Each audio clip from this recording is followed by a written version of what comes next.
피고인 이혜진에게 징역 7년을 선고한다.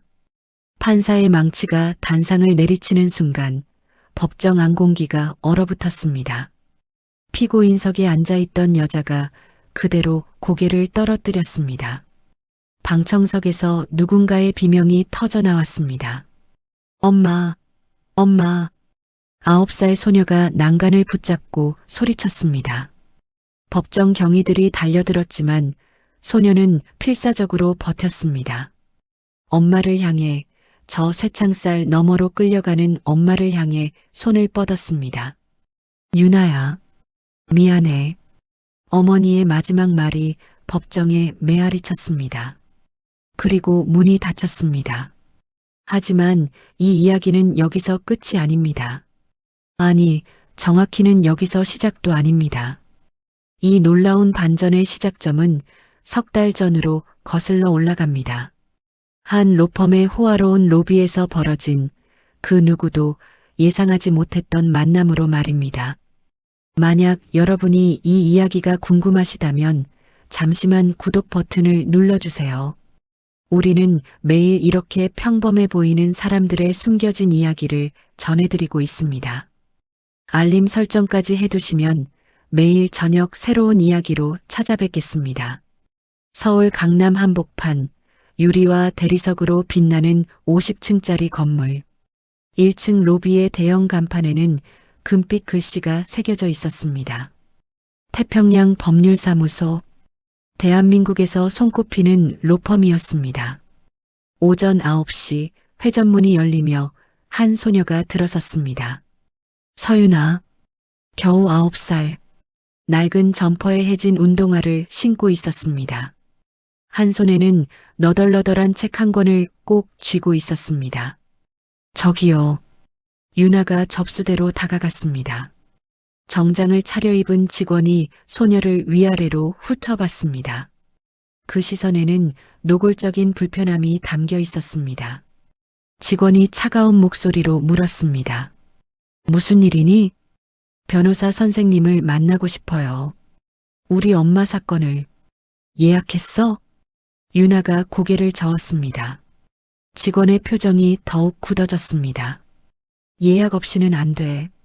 그리고 여기는 상담료만 100만 원이야. 돈 있어? 소녀의 얼굴이 창백해졌습니다. 100만 원. 그 돈이면 자신과 엄마가 2달은 먹고 살 수 있는 금액이었습니다. 하지만 유나는 물러서지 않았습니다. 그럼 기다리면 안 돼요? 선생님들이 나오실 때까지. 안 된다니까. 여기 장난하는 데 아니야. 직원이 손을 휘저었습니다. 마치 귀찮은 벌레를 쫓아내듯 유나는 그 자리에 우뚝 섰습니다. 작은 주먹을 불끈 쥐었습니다. 저 절대 안 갈 거예요. 우리 엄마는 억울해요. 제발 도와주세요. 직원이 한숨을 쉬며 인터폰을 들었습니다. 잠시 후 경비원 2명이 나타났습니다. 오전 11시 유나는 여전히 로비 한 구석에 앉아 있었습니다. 경비원들이 쫓아내려 했지만 소녀는 완강했습니다. 울지도 않고 소리 지르지도 않았습니다. 그저 조용히 앉아서 책을 읽었습니다. 그 너덜너덜한 책을. 로비를 오가는 사람들이 소녀를 힐끗거렸습니다. 누군가는 혀를 찾고 누군가는 못 본 척 고개를 돌렸습니다. 가난한 아이. 여기에 어울리지 않는 아이. 그런 시선들이었습니다. 오후 2시쯤 엘리베이터 문이 열렸습니다. 한 남자가 걸어 나왔습니다. 키가 훤칠하고 맞춤 정장이 완벽하게 몸에 맞았습니다. 얼굴은 차갑고 눈빛은 날카로웠습니다. 주변 사람들이 자연스럽게 길을 비켜줬습니다. 강민준, 38살, 태평양 로펌의 전설이었습니다.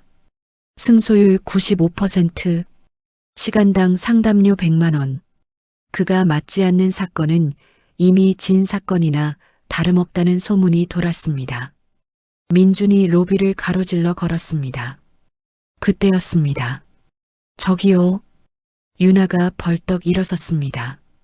민준을 향해 달려갔습니다. 경비원들이 황급히 가로막았지만 유나는 이미 민준 앞에 서 있었습니다. 강민준 변호사님이시죠? 민준이 걸음을 멈췄습니다. 눈살을 찌푸리며 소녀를 내려다봤습니다. 누구냐? 저 서유나라고 해요. 우리 엄마가. 경비, 여기 뭐 하는 거야? 민준이 차갑게 말을 끊었습니다. 경비원들이 달려들었습니다. 유나의 팔을 잡았습니다. 죄송합니다, 변호사님. 바로 내보내겠습니다. 엄마가 억울해요. 우리 엄마는 아무 죄도 없어요. 유나가 소리쳤습니다. 민주는 고개도 돌리지 않았습니다. 로비 밖으로 나가려던 순간 유나가 마지막으로 외쳤습니다. 이 책, 아저씨가 쓴 책이잖아요. 민준의 발걸음이 멈췄습니다.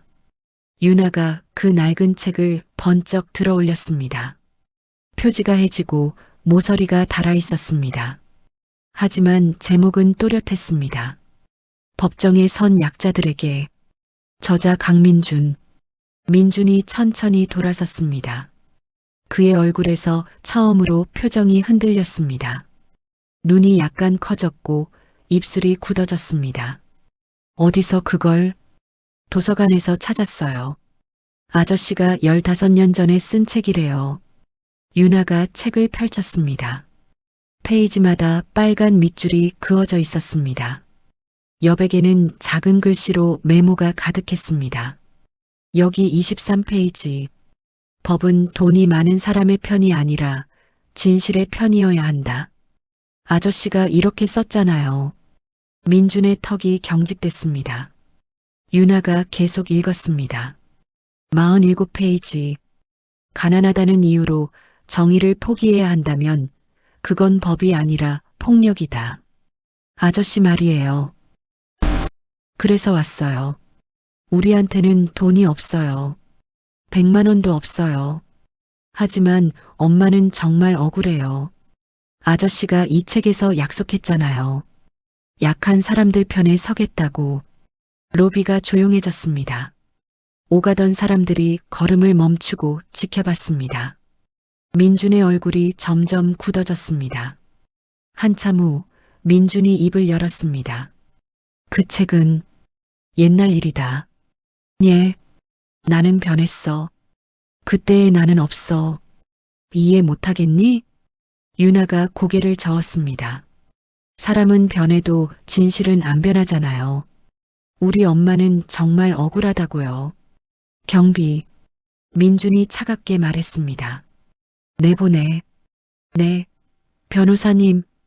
경비원들이 유나를 끌어냈습니다. 소녀가 발버둥 쳤습니다. 제발요. 한 번만 봐주세요. 제발. 안 돼. 나는 돈 안 되는 사건은 안 맡아. 그게 내 원칙이야. 그럼 이 책은 거짓말이에요? 아저씨는 거짓말쟁이에요? 민준이 돌아섰습니다. 유나를 똑바로 쳐다봤습니다. 그의 눈빛은 얼음처럼 차가웠습니다. 그래, 거짓말이었어. 세상은 그렇게 아름답지 않아. 빨리 배워. 돈 없으면 정의도 없어.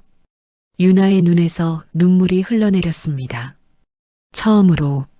하지만 그 눈빛은 여전히 강렬했습니다. 언젠가 꼭 후회하실 거예요. 경비원들이 소녀를 로비 밖으로 끌어냈습니다. 유리문이 닫혔습니다. 민주는 그 자리에 서서 소녀가 사라지는 걸 지켜봤습니다. 그리고 천천히 고개를 돌렸습니다. 바닥에 떨어진 그 책. 법정에 선 약자들에게. 민준이 다가가 책을 집어들었습니다. 펼쳤습니다. 첫 페이지에 유나의 필기가 있었습니다. 이 책을 쓴 강민준 변호사님은 내 영웅이에요. 언젠가 꼭 만나고 싶어요. 마이너스 서유나. 민준의 손이 미세하게 떨렸습니다. 그날 저녁, 민준의 사무실. 창밖으로 서울의 야경이 펼쳐졌습니다. 책상 위에는 서류 더미가 쌓여 있었습니다. 모두 수십억 원짜리 사건들이었습니다. 민준이 의자에 기대어 앉아 있었습니다. 한 손에는 위스키 잔, 다른 손에는 그 낡은 책. 노크 소리가 들렸습니다. 들어와. 문이 열리며 젊은 여성 변호사가 들어왔습니다. 김태연, 29살, 민준의 후배였습니다. 선배님, 아직도 여기 계세요? 응. 너야말로 왜 안 가? 태연이 민준의 책상을 보았습니다. 그 책을 보았습니다. 눈이 커졌습니다. 그게 오늘 그 아이가 가지고 온 책 아닌가요? 응. 왜 가지고 계세요? 민준이 대답하지 않았습니다. 태연이 조심스럽게 말을 이었습니다. 선배님이 정말 저 책을 쓰셨어요? 오래전 일이야. 읽어봐도 돼요? 민준이 책을 태연에게 건넸습니다. 태연이 페이지를 넘기기 시작했습니다. 눈이 점점 커졌습니다. 선배님, 이거 정말 선배님이 쓰신 거예요? 왜? 너무 다르잖아요. 지금 선배님이랑 민준이 쓴웃음을 지었습니다. 사람은 변하는 거야. 하지만 태연이 한 페이지를 가리켰습니다. 여기 보세요. 나는 법이 약자의 마지막 희망이 되길 바란다. 그 희망을 지키는 사람이 되고 싶다. 이게 정말 선배님 글이에요? 그만해. 민준이 책을 빼앗았습니다. 서랍에 집어넣으려다 멈췄습니다. 태연이 조용히 말했습니다. 그 아이 사건 자료를 좀 봤어요. 뭐? 접수 기록에 남아있더라고요. 피고인 이혜진, 횡령 혐의 3억 원. 그래서 증거가 너무 완벽해요. 민준이 태연을 쳐다봤습니다. 태연이 계속했습니다. 저도 7년 동안 이 일했잖아요. 진짜 범인들은 증거를 감춰요. 완벽하게 만들려고 하지 않아요. 그런데 이 사건은 완벽하다? 네. 계좌 이체 기록, 서명, 증인, CCTV. 모든 게 너무 깔끔해요. 마치 누가 의도적으로 만든 것처럼. 태연이 고개를 끄덕였습니다. 민준이 한숨을 쉬었습니다. 그래도 안 돼. 우리는 돈 되는 사건만 해. 그게 룰이야. 하지만 선배님, 그만해, 태연아. 나도 먹고 살아야 해. 이상주의로는 밥 못 먹어. 태연이 입술을 깨물었습니다. 더 말하지 않았습니다. 조용히 사무실을 나갔습니다. 홀로 남은 민준. 그는 다시 서랍을 열었습니다. 책을 꺼냈습니다. 한참을 들여다봤습니다. 유나의 필기들, 밑줄들, 메모들. 이 아저씨 정말 멋있다. 나도 커서 이런 사람이 되고 싶다. 엄마가 힘들어할 때 이 책 읽어드렸더니 울었다. 세상에 이런 변호사님도 있다고. 꼭 만나서 고맙다고 말하고 싶다. 민준의 손이 떨렸습니다. 그는 책을 덮고 서랍에 넣고 잠갔습니다. 창밖을 바라봤습니다. 서울의 불빛들, 차가운 도시, 냉혹한 세상. 미안하다, 꼬마야. 나는 더 이상 그런 사람이 아니야. 그렇게 중얼거렸습니다. 하지만 그날 밤 민주는 잠들 수 없었습니다. 다음 날 아침 6시 강민준이 자택 현관문을 열고 나섰습니다. 고급 아파트 단지, 지하 주차장으로 향하는 길. 평소와 다름없는 아침이었습니다. 엘리베이터에서 내려 주차장을 걸었습니다. 그의 차는 구석진 곳에 주차되어 있었습니다. 검은색 고급 세단. 민준이 차 키를 꺼내려던 순간 멈칫했습니다. 차 앞에 누군가 앉아 있었습니다. 서윤아였습니다. 소녀는 차 본네트에 등을 기대고 앉아서 그 낡은 책을 읽고 있었습니다.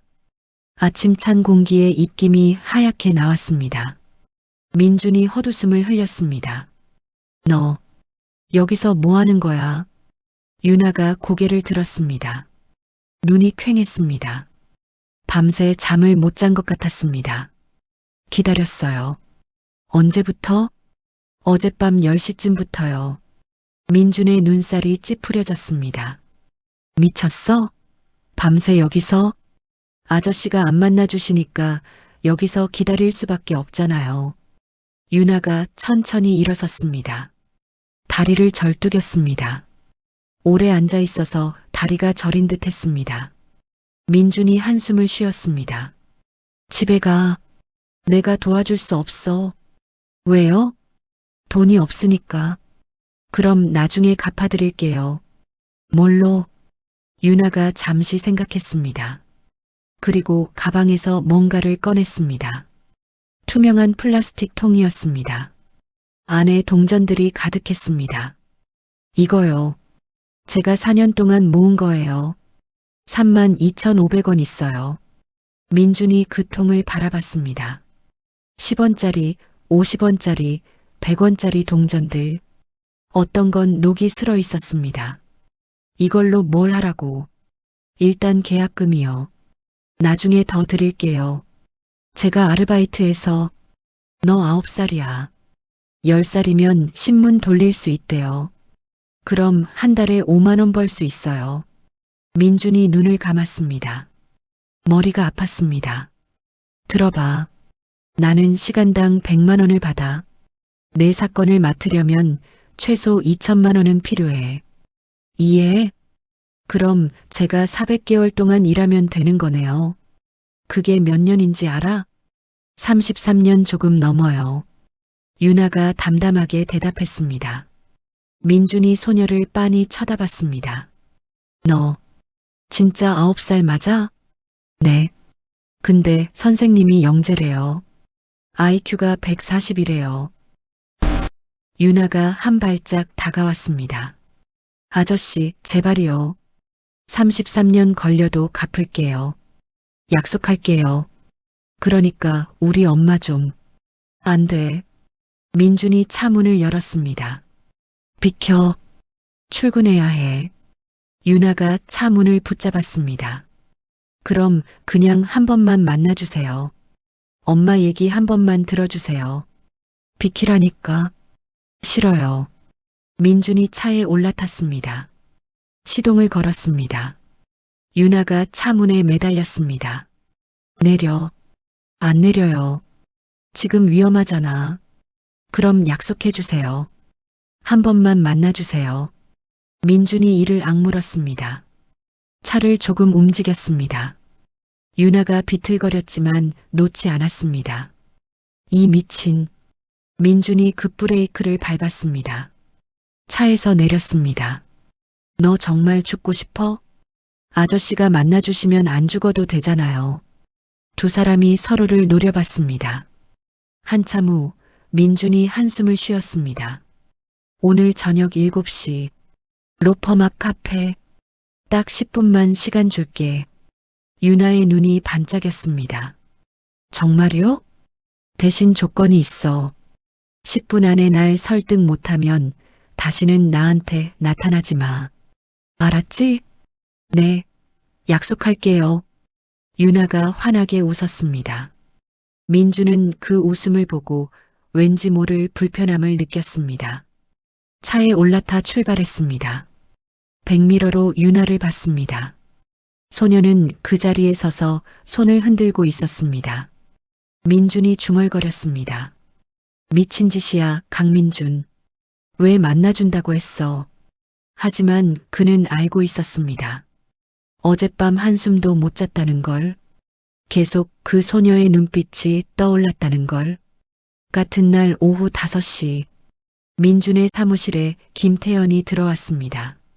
손에 서류 뭉치를 들고 있었습니다. 선배님, 왜? 이거 제가 개인적으로 좀 조사해 봤어요. 태연이 서류를 책상에 올려놓았습니다. 민준이 눈살을 찌푸렸습니다. 뭔데? 이혜진 씨 사건이요. 내가 맞지 말라고 했잖아. 알아요. 근데 너무 이상해서요. 태연이 서류를 펼쳤습니다. 보세요. 피고인 이혜진. 35세. 15년간 한 회사에서 근무. 격리 담당. 사건 전까지 단 한 번도 문제 일으킨 적 없어요. 그래서 그런 사람이 갑자기 3억 원을 횡령했다는 게 말이 안 돼요. 민준이 서류를 훑어봤습니다. 증거는 그게 문제예요. 증거가 너무 많아요. 태연이 또 다른 서류를 꺼냈습니다. 첫째, 횡령 금액이 그녀 계좌로 입금됐어요. 둘째, 자금 이동 서류에 그녀 서명이 있어요. 셋째, CCTV에 그녀가 늦은 시간까지 회사에 있던 게 찍혔어요. 넷째, 상사인 박종수 부장의 증언까지 있어요. 완벽하네. 너무 완벽해요. 진짜 범인은 이렇게 증거를 안 남겨요. 흔적을 지우려고 하지. 이렇게 또렷하게 남기지 않아요.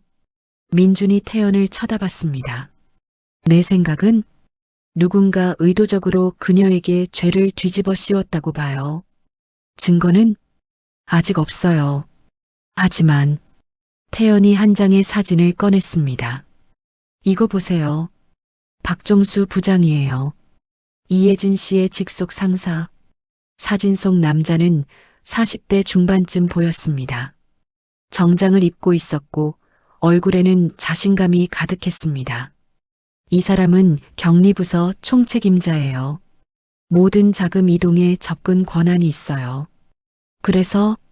그리고 작년에 새 차를 샀어요. 외제차, 가격이 1억 2천만 원.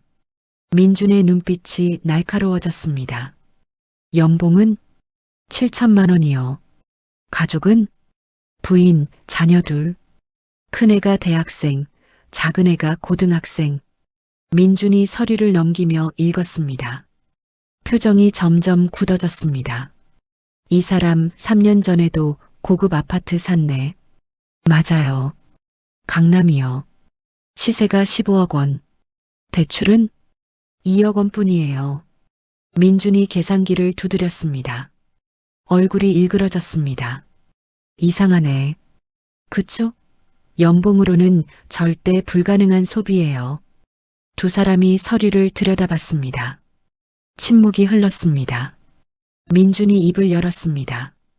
그래도 안 돼. 예. 우리가 할 일이 아니야. 국선 변호사가 있잖아.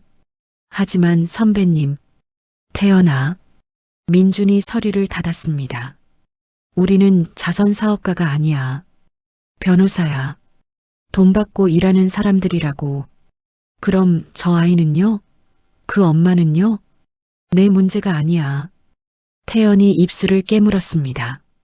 선배님이 쓴 책은 뭐예요? 거짓말이었어요? 약자들 편에 서겠다고 했잖아요. 법이 희망이 되게 하겠다고. 민준이 태연을 노려봤습니다. 그건 옛날 얘기야. 사람이 그렇게 변할 수 있어요? 변할 수 있어. 아니, 변해야 해. 안 그러면 이 바닥에서 살아남을 수 없어. 태연이 고개를 저었습니다. 전 안 믿어요. 선배님, 아직 그 사람이 맞다고 생각해요. 나가줄래? 선배님, 나가라고. 민준이 소리쳤습니다. 태연이 움찔했습니다. 하지만 물러서지 않았습니다. 오늘 저녁에 그 아이 만나신다면서요? 어떻게 알았어? 주차장 경비 아저씨한테 들었어요. 민준이 한숨을 쉬었습니다. 그냥 만나기만 하는 거야. 거절하려고. 정말이요? 정말이야. 그러니까 이제 그만해. 태연이 한참 민준을 바라보다가 조용히 사무실을 나갔습니다. 홀로 남은 민준. 그는 책상에 놓인 서류들을 다시 펼쳤습니다. 이예진의 사진이 보였습니다. 평범한 얼굴, 지친 눈빛, 하지만 어딘가 강인해 보이는 인상. 민준이 중얼거렸습니다. 왜 하필 나한테 왔을까? 저녁 7시, 로펌 맞은편 카페. 민준이 창가 자리에 앉아 있었습니다. 커피를 마시며 시계를 봤습니다. 정각 7시. 카페 문이 열리며 유나가 들어왔습니다. 여전히 낡은 옷차림이었지만 얼굴을 깨끗이 씻었습니다. 머리도 단정하게 묶었습니다. 손에는 파일 하나를 들고 있었습니다. 유나가 민준 앞에 앉았습니다. 늦지 않았죠? 10분 있어. 시작해. 유나가 파일을 펼쳤습니다.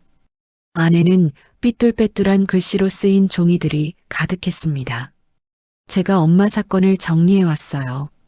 민준이 종이를 봤습니다. 아이의 손글씨. 하지만 내용은 놀라울 정도로 체계적이었습니다. 유나가 설명하기 시작했습니다. 엄마는 15년 동안 그 회사에서 일했어요. 단 한 번도 지각이나 결근 안 했어요. 회사에서 상도 많이 받았어요. 민준이 듣고 있었습니다. 그런데 작년 3월부터 이상한 일이 생기기 시작했어요. 엄마가 잠을 못 잤어요. 밤마다 뭔가 걱정하는 것 같았어요. 무슨 걱정? 엄마한테 물어봤더니 회사 일이래요. 숫자가 안 맞는다고. 장부에 문제가 있다고. 민준의 눈빛이 변했습니다. 계속해. 엄마가 상사한테 얘기했대요. 박종수 부장님한테. 근데 부장님이 괜찮다고 자기가 처리하겠다고 했대요. 그 다음은? 그 다음 달부터 엄마가 늦게 퇴근하기 시작했어요.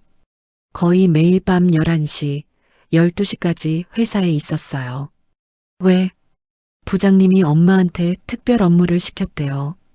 과거 장부들 다시 정리하라고. 민준이 메모를 시작했습니다. 유나가 계속했습니다. 그리고 석 달 전 갑자기 경찰이 왔어요. 엄마를 체포했어요. 횡령 혐의래요. 엄마는 뭐라고 했어? 아무것도 모른대요. 자기는 안 했대요. 근데 증거가 다 엄마 거래요. 유나의 목소리가 떨렸습니다. 눈물이 맺히기 시작했습니다. 엄마는 절대 그런 사람 아니에요. 엄마는 10원 주어도 주인 찾아주는 사람이에요. 제가 길에서 1,000원 주었을 때도 파출소에 가져가라고 했어요. 민준이 유나를 바라봤습니다. 소녀의 눈에서 눈물이 흘러내렸습니다. 제발요, 아저씨. 우리 엄마 억울해요. 정말 억울하다고요. 민준이 잠시 망설이다가 휴지를 건넸습니다. 울지 마. 죄송해요. 안 울려고 했는데. 유나가 눈물을 닦았습니다. 민준이 파일을 다시 봤습니다. 아이가 적은 내용들, 날짜, 시간, 세부 사항들. 9살 아이가 쓴 게 맞나 싶을 정도로 정확했습니다. 너, 이거 다 기억하는 거야?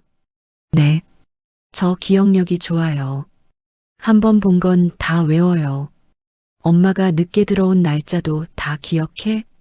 네. 여기 적었어요. 유나가 한 장을 가리켰습니다. 날짜가 빽빽이 적혀 있었습니다.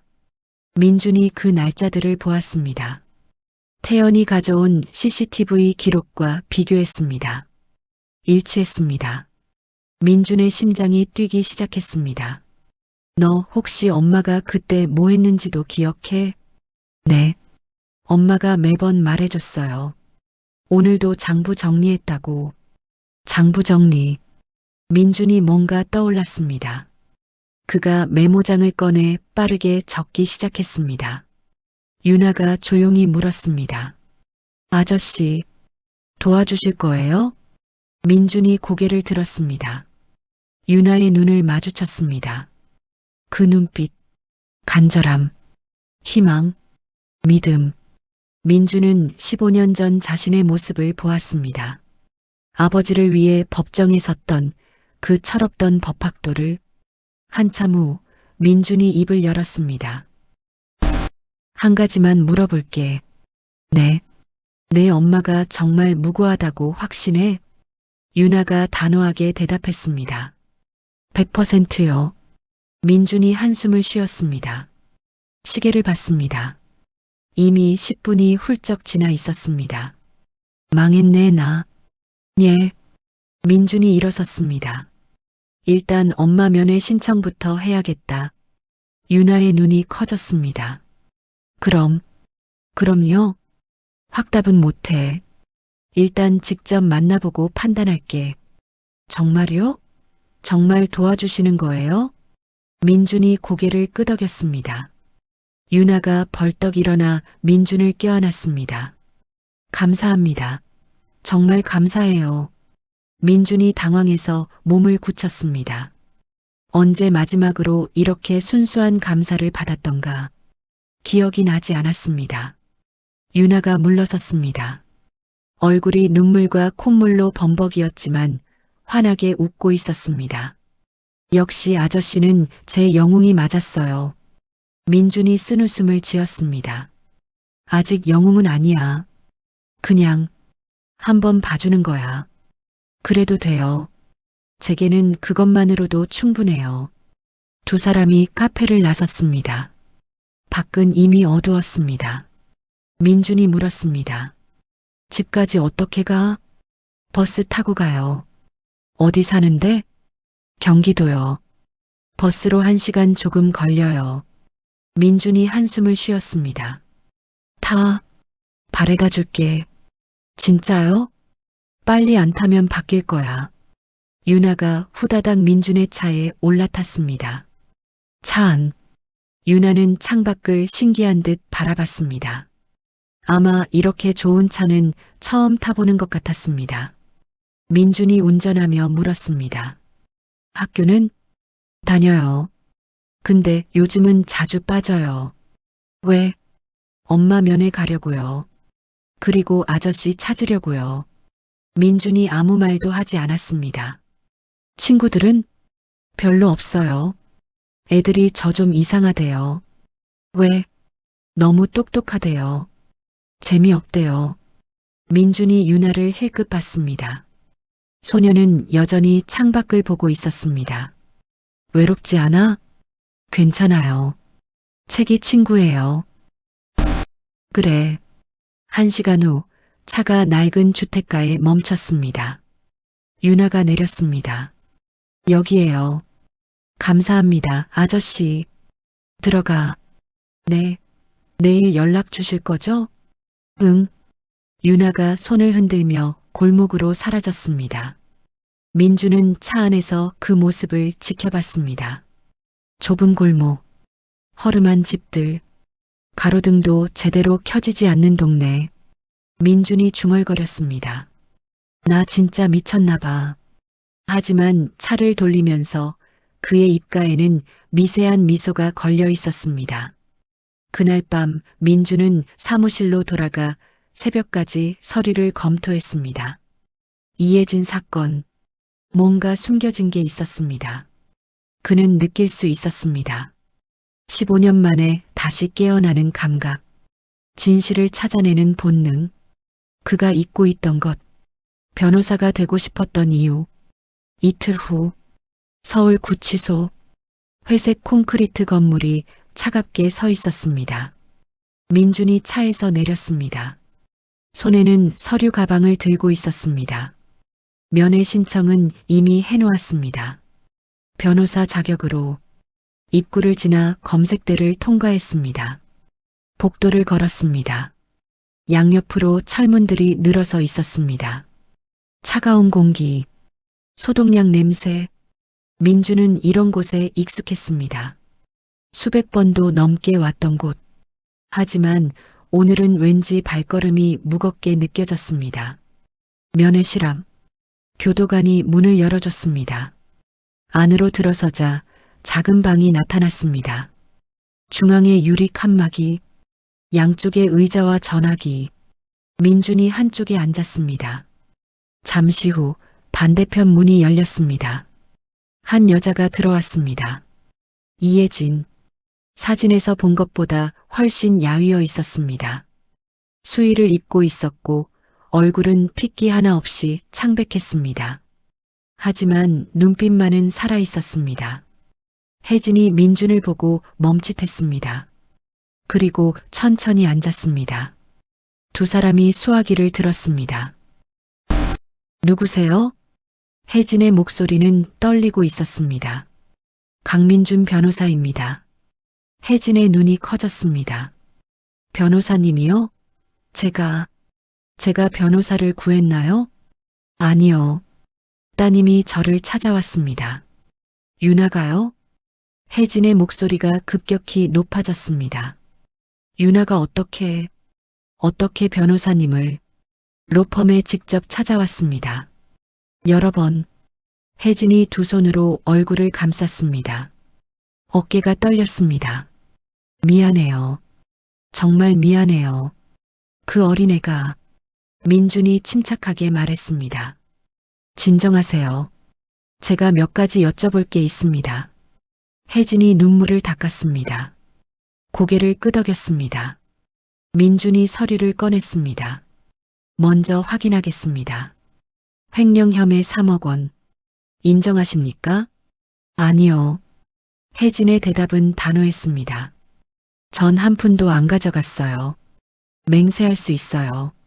하지만 증거가 있습니다. 당신 계좌로 돈이 들어왔습니다. 저도 몰라요. 어떻게 된 건지. 서명도 당신 거라고 합니다. 맞아요. 제 서명이에요. 하지만 전 그게 뭔지 몰랐어요. 민준이 눈을 가늘게 떴습니다. 무슨 뜻입니까? 혜진이 천천히 설명하기 시작했습니다. 작년 3월쯤부터였어요. 부장님이, 박종수 부장님이 제게 서류를 자주 가져오셨어요. 어떤 서류? 자금 이동 관련 서류요. 근데 양이 너무 많았어요. 한 번에 수십 장씩. 그래서요? 부장님이 급하다고 하셨어요. 빨리 서명해 달라고. 그래서 그냥 믿고 서명했어요. 민준이 메모했습니다. 내용은 확인 안 하셨습니까? 혜진이 고개를 숙였습니다. 못했어요. 시간이 없었어요. 부장님이 계속 재촉하셔서 격리 담당자가 내용도 안 보고 서명을 했다고요? 혜진의 얼굴이 창백해졌습니다. 죄송해요. 제 잘못이에요. 하지만 전 정말 몰랐어요. 민준이 한숨을 쉬었습니다. 이건 법정에서 절대 통하지 않는 변명이었습니다. 다른 건 없습니까? 뭔가 이상하다고 느낀 점. 혜진이 생각에 잠겼습니다. 장부요. 장부? 네. 제가 1년 전쯤 이상한 걸 발견했어요. 민준이 몸을 앞으로 기울였습니다. 계속하세요. 회사 장부를 정리하다가 숫자가 안 맞는 걸 발견했어요. 들어온 돈하고 나간 돈이 안 맞았어요. 얼마나? 처음엔 몇백만 원 정도였어요. 근데 계속 커졌어요. 부장에게 보고했습니까? 네. 그랬더니 부장님이 자기가 알아서 처리하겠다고 하셨어요. 그 다음은 혜진의 목소리가 떨렸습니다. 그 다음부터 제가 늦게까지 일하게 됐어요. 부장님이 과거 장부를 다시 정리하라고 하셨어요. 왜요? 실수가 있었다고. 다시 확인해야 한다고. 민준이 빠르게 메모했습니다. 그 장부들 지금 어디 있습니까? 회사에 있을 거예요.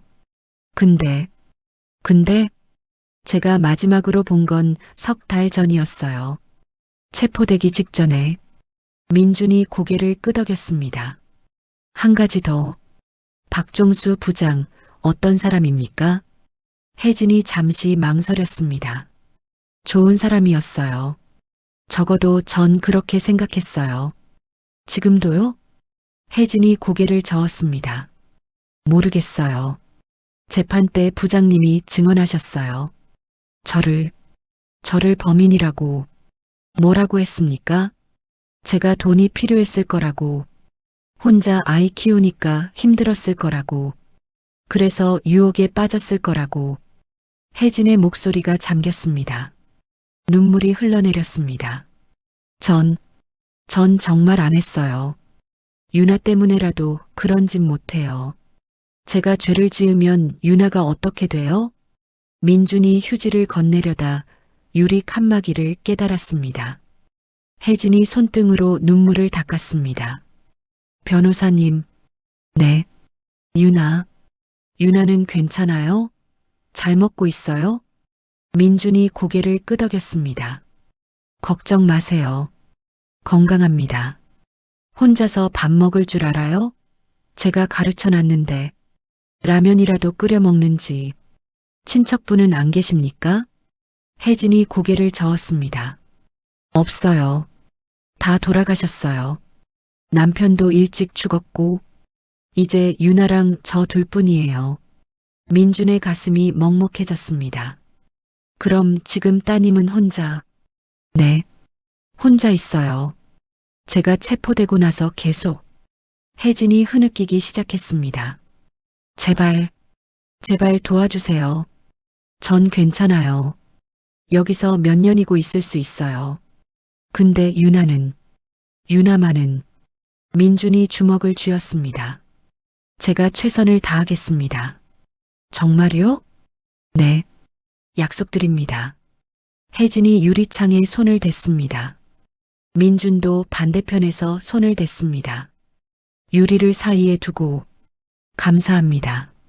정말 감사합니다. 면회 시간이 끝났습니다. 교도관이 들어왔습니다. 혜진이 일어서며 마지막으로 물었습니다. 변호사님, 유나한테 전해주실 수 있어요? 네. 엄마가 사랑한다고, 미안하다고, 곧 돌아간다고. 민준이 고개를 끄덕였습니다. 혜진이 끌려나갔습니다. 문이 닫혔습니다. 민준은 한참 그 자리에 앉아 있었습니다. 구치소를 나와 주차장으로 걸어가는 민준. 휴대폰이 울렸습니다. 태연이었습니다. 선배님, 어떻게 됐어요? 맞기로 했어. 정말요? 응. 본인 말을 들어보니 뭔가 있어. 알았어요. 바로 준비 시작할게요. 전화를 끊었습니다. 민준이 차에 올라탔습니다. 시동을 걸려다 멈췄습니다. 백미러에 비친 자신의 얼굴. 너 진짜 미쳤구나, 강민준. 하지만 그는 웃고 있었습니다. 오랜만에 느끼는 감정이었습니다. 설렘. 진실을 밝혀낼 수 있다는 확신. 그가 변호사가 되고 싶었던 이유. 그날 저녁, 민준이 유나가 사는 동네에 도착했습니다. 골목 입구에서 전화를 걸었습니다. 나야. 집 앞이야. 잠시 후 유나가 뛰어나왔습니다. 아저씨. 유나가 민준에게 달려왔습니다. 엄마 만나고 오셨어요? 응. 어떠셨어요? 엄마 괜찮으셨어요? 민준이 주저앉아 유나와 눈높이를 맞췄습니다. 엄마가 전해달라고 했어. 사랑한다고, 미안하다고, 곧 돌아간다고. 유나의 눈에서 눈물이 쏟아졌습니다. 정말요? 정말 엄마가 그러셨어요? 응. 그리고 나한테도 부탁했어. 뭐요? 널 잘 돌봐달라고. 유나가 흐느끼기 시작했습니다. 민준이 어색하게 소녀의 머리를 쓰다듬었습니다. 울지 마. 내 엄마, 내가 꼭 구해줄게. 정말요? 정말이야. 강민준이 약속해. 유나가 민준을 껴안았습니다. 민준이 당황했지만 이번엔 소녀를 밀어내지 않았습니다. 그나저나 넌 혼자서 뭐 먹고 지내? 라면이요. 엄마가 끓이는 법 가르쳐줬어요. 매일 라면? 가끔 김밥도 사 먹어요. 민준이 한숨을 쉬었습니다. 가자. 어디요? 밥 먹으러. 제대로 된 거. 진짜요? 빨리 안 오면 혼자 간다? 유나가 환하게 웃으며 민준의 손을 잡았습니다. 두 사람이 식당으로 향했습니다. 작은 손이 민준의 큰 손을 꼭 쥐고 있었습니다. 민준은 이상한 기분이 들었습니다. 따뜻한 기분. 오래전에 잊어버렸던 감정. 식당에서 유나가 정신없이 밥을 먹었습니다. 반찬을 이것저것 집어먹으며 행복해했습니다. 천천히 먹어. 체해. 네. 근데 너무 맛있어요. 엄마가 해주는 것만큼 맛있어요. 민준이 물을 따라줬습니다. 유나야. 네. 앞으로 일주일에 두세 번은 이렇게 같이 밥 먹자. 라면만 먹으면 안 돼. 유나의 눈이 휘둥그레졌습니다. 정말요? 응. 엄마 돌아올 때까지는 내가 챙겨줄게. 유나가 또 울컥했습니다. 아저씨, 진짜 제 영웅 맞아요. 민준이 쓴웃음을 지었습니다. 영웅은 무슨, 그냥 밥이나 잘 먹어. 하지만 그의 목소리는 부드러웠습니다. 식사를 마치고 민준이 유나를 집까지 데려다 줬습니다. 낡은 빌라 2층, 작은 원룸이었습니다. 혼자 무섭지 않아? 괜찮아요. 익숙해요. 문단속 잘하고. 네. 민준이 돌아서려다 멈췄습니다. 참 유나야. 네. 내가 기억하는 거. 엄마가 늦게 들어온 날들. 그거 정확해? 100%요. 제가 다 공책에 적어뒀어요. 그 공책 내일 나한테 줄 수 있어? 네. 당연하죠. 좋아. 그럼 내일 보자. 네. 아저씨 조심히 가세요. 민준이 차에 올라 출발했습니다. 백미러로 유나를 봤습니다. 소녀는 계단에 서서 손을 흔들고 있었습니다. 민준이 중얼거렸습니다. 이제 뭘 해야 하지? 하지만 그는 이미 알고 있었습니다. 증거를 찾아야 했습니다. 박종수가 범인이라는 증거를, 그리고 혜진이 무고하다는 증거를. 쉽지 않을 것입니다. 상대는 치밀하게 준비했습니다. 완벽한 증거를 만들어 놨습니다. 하지만 민준도 만만한 사람이 아니었습니다. 15년간 쌓아온 실력, 잊고 있었던 열정, 이제 그 모든 걸 쏟아부을 시간이었습니다. 그날 밤 민준은 사무실에서 밤을 샜습니다. 서류를 검토하고 법조문을 뒤지고 전략을 짰습니다. 새벽 4시, 책상 위에는 메모지가 가득했습니다. 박종수 재산 조회, 회사 장부 확보 방법, CCTV 복구 가능성, 증인 확보. 민준이 의자의 기대 천장을 바라봤습니다. 해보자. 끝까지. 그의 눈빛에 불꽃이 타올랐습니다. 15년 만에 다시 깨어난 열정. 진짜 변호사 강민준이 돌아왔습니다. 다음 날 아침, 태평양 로펌 회의실, 민준이 화이트보드 앞에 서 있었습니다.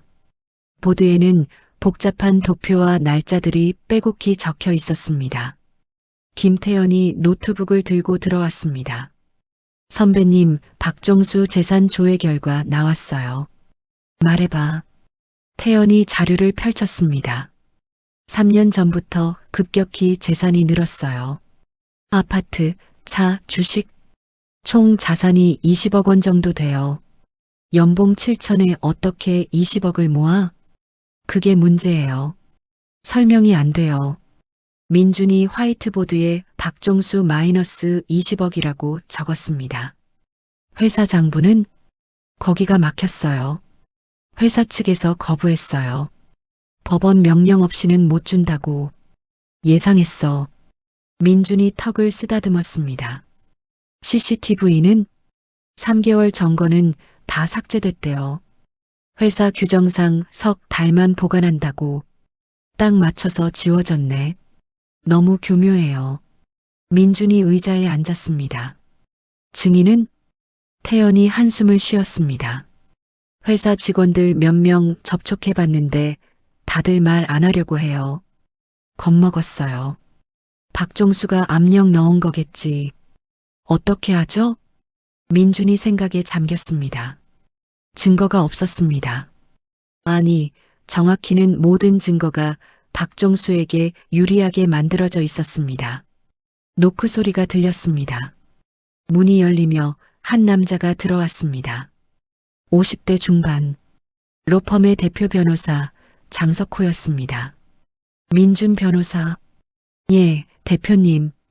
장석호가 팔짱을 끼고 민준을 바라봤습니다. 이혜진 사건 맡았다면서? 네. 돈은? 받지 않았습니다. 장석호의 얼굴이 굳어졌습니다. 자네 미쳤나? 공짜로 일하게? 개인적인 사정이 있습니다. 개인적인 사정? 여긴 자선단체가 아니야. 우리는 돈 받고 일하는 곳이라고. 민준이 침묵했습니다. 장석호가 계속했습니다. 더군다나 그 사건 질게 뻔해. 증거가 완벽하잖아. 왜 시간 낭비를 해? 대표님, 뭔가 제가 알아서 하겠습니다. 로펌 시간은 안 쓰겠습니다. 그게 문제가 아니야. 우리 평판 문제라고. 태평양 로펌이 공짜로 질게 뻔한 사건을 맡았다? 그게 무슨 꼴이야? 민준이 일어섰습니다. 그럼 제가 개인 자격으로 하겠습니다. 뭐? 로펌 이름 빼고 하겠습니다. 강민준 개인 변호사로. 장석호가 비웃었습니다. 자네 정신 차려. 그 사건 맡으면 자네 커리어 끝이야. 패소 기록 남으면 어떻게 되는지 알잖아. 알고 있습니다. 그런데도 네. 두 사람이 서로를 노려봤습니다. 장석호가 한숨을 쉬었습니다. 좋아. 자네 인생이니까. 하지만 확실히 해도 로펌은 책임 안 져. 알겠습니다. 장석호가 나갔습니다. 문이 쾅 닫혔습니다. 태연이 걱정스럽게 물었습니다. 선배님, 괜찮으세요? 응. 하지만 대표님 말씀도 일리 있어요. 증거가 너무 불리해요. 민준이 창밖을 바라봤습니다. 그래도 해야지. 이미 약속했어. 누구한테요? 한 아이한테. 그날 오후 민준이 유나의 학교 앞에서 기다리고 있었습니다. 학교 시간. 아이들이 우르르 쏟아져 나왔습니다. 유나가 민준을 발견하고 달려왔습니다. 아저씨, 공책 가져왔어? 네, 여기요. 유나가 낡은 공책을 꺼냈습니다. 표지에 엄마 기록이라고 삐뚤빼뚤 적혀 있었습니다. 민준이 공책을 펼쳤습니다. 날짜와 시간이 빼곡히 적혀 있었습니다. 작년 3월 15일 마이너스 엄마 밤 11시 30분 귀가. 3월 22일 마이너스 밤 12시 귀가. 많이 피곤해 보임. 3월 29일 마이너스 밤 11시 45분 귀가. 한숨 많이 쉼. 한 페이지, 두 페이지, 수백 개의 기록들. 민준이 감탄했습니다. 넌 정말 대단하구나. 엄마가 힘들어하는 것 같아서 기록했어요. 나중에 보여드리려고. 민준이 유나의 머리를 쓰다듬었습니다. 이거 빌려도 될까? 복사해서 돌려줄게. 네. 필요하면 가져가세요. 민준이 공책을 가방에 넣었습니다. 배고프지? 조금요. 가자. 밥 먹으러. 와, 오늘도 같이 먹어요? 약속했잖아. 일주일에 두세 번. 유나가 환하게 웃었습니다. 두 사람이 식당으로 향했습니다. 길을 걸으며 유나가 물었습니다. 아저씨, 사건은 어떻게 돼가요? 어렵긴 해. 증거가 많이 부족해. 그럼 질 수도 있어요? 민준이 멈칫했습니다. 거짓말을 할 수는 없었습니다. 그럴 수도 있어. 유나가 고개를 끄덕였습니다. 알았어요. 무섭지 않아? 유나가 민준을 올려다봤습니다. 아저씨가 최선을 다해주시는 거잖아요. 그럼 괜찮아요. 민준의 가슴이 뜨거워졌습니다. 유나야. 네. 나 절대 포기 안 해. 끝까지 싸울 거야. 알아요. 아저씨는 그런 사람이에요. 어떻게 알아? 유나가 가방에서 그 낡은 책을 꺼냈습니다. 여기 써 있잖아요. 진정한 변호사는 불가능해 보이는 싸움에서도 희망을 찾는다. 아저씨가 쓴 말이에요. 민준이 그 문장을 바라봤습니다. 15년 전 자신이 쓴 글. 그때는 정말 믿었습니다. 법이 세상을 바꿀 수 있다고. 정의가 이긴다고.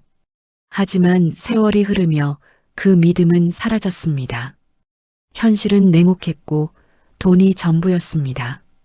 그런데 지금 이 아이 앞에서 다시 그 믿음이 살아나는 것 같았습니다. 그래, 희망을 찾아보자.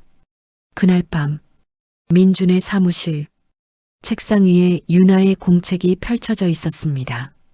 민준이 날짜들을 하나하나 확인했습니다. 회사 자금 이동 기록과 대조했습니다. 이상하네. 혜진이 늦게까지 일한 날들, 그 날짜들과 자금이 이동한 날짜가 일치했습니다.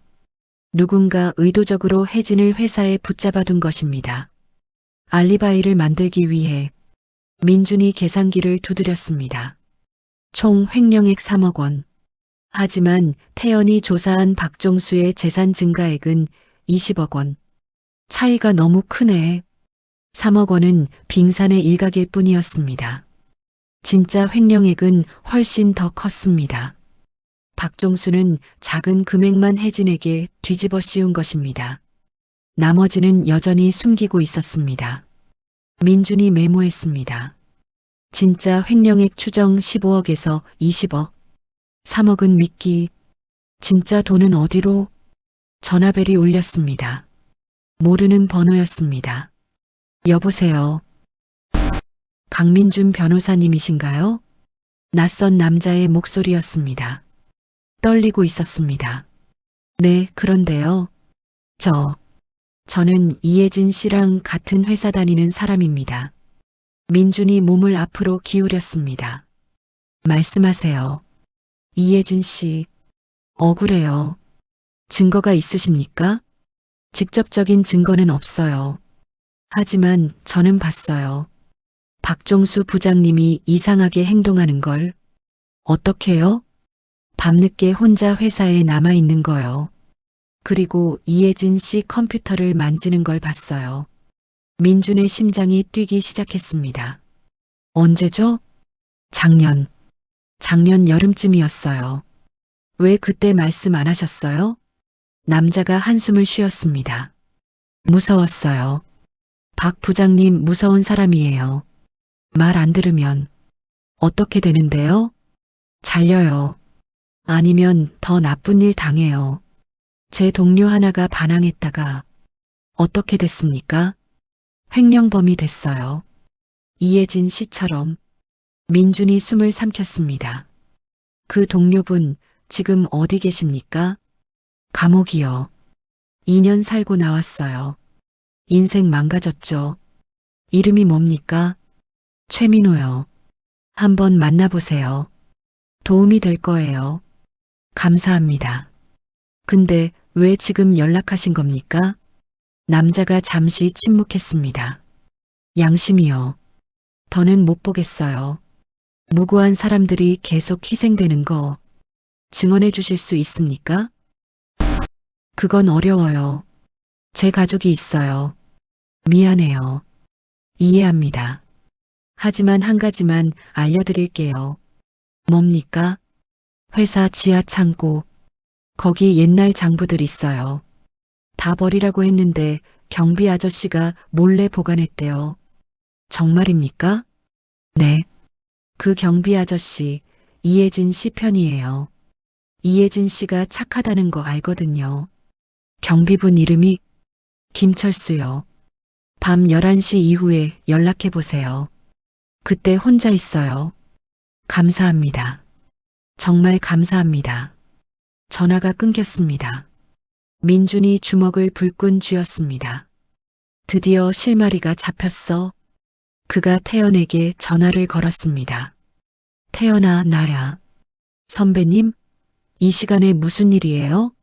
내일 당장 최민호라는 사람 찾아봐. 2년 전에 횡령으로 복역했던 사람. 누구예요? 혜진 씨 회사 전 직원. 박종수가 누명 씌운 또 다른 희생자야. 뭐라고요? 그리고 회사 경비원 김철수. 내일 밤에 내가 만날 거야.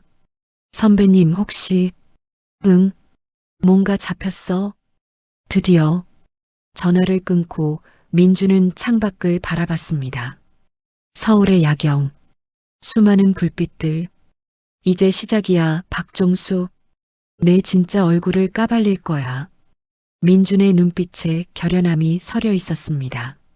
15년간 잊고 있던 그 열정. 진실을 밝혀내는 집념. 어른 변호사 강민준이 아니었습니다.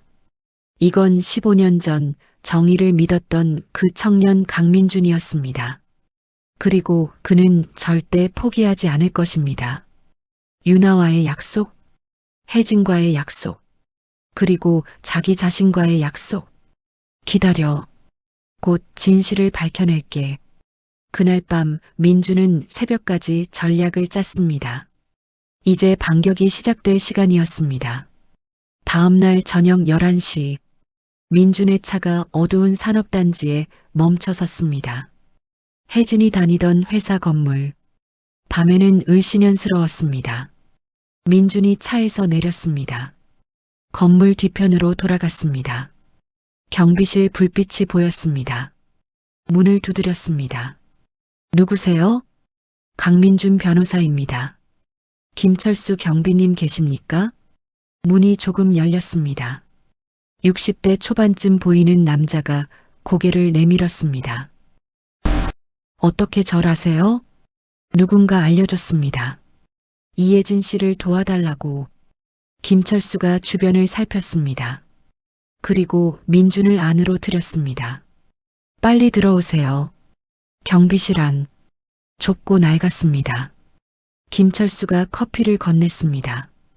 이혜진 씨, 정말 억울해요. 아시는군요. 당연하죠. 15년 동안 봤는데. 그 사람 그런 사람 아니에요. 김철수가 한숨을 쉬었습니다. 밤늦게까지 일하면서도 저한테 항상 인사했어요. 추운 날엔 따뜻한 커피도 갖다 줬고, 그런 사람이 어떻게 도둑질을 해요. 장부 얘기 들었습니다. 김철수가 주저했습니다. 그거 제가 보관하긴 했는데 왜 버리지 않으셨습니까? 박 부장님이 다 버리라고 했는데 뭔가 이상했어요.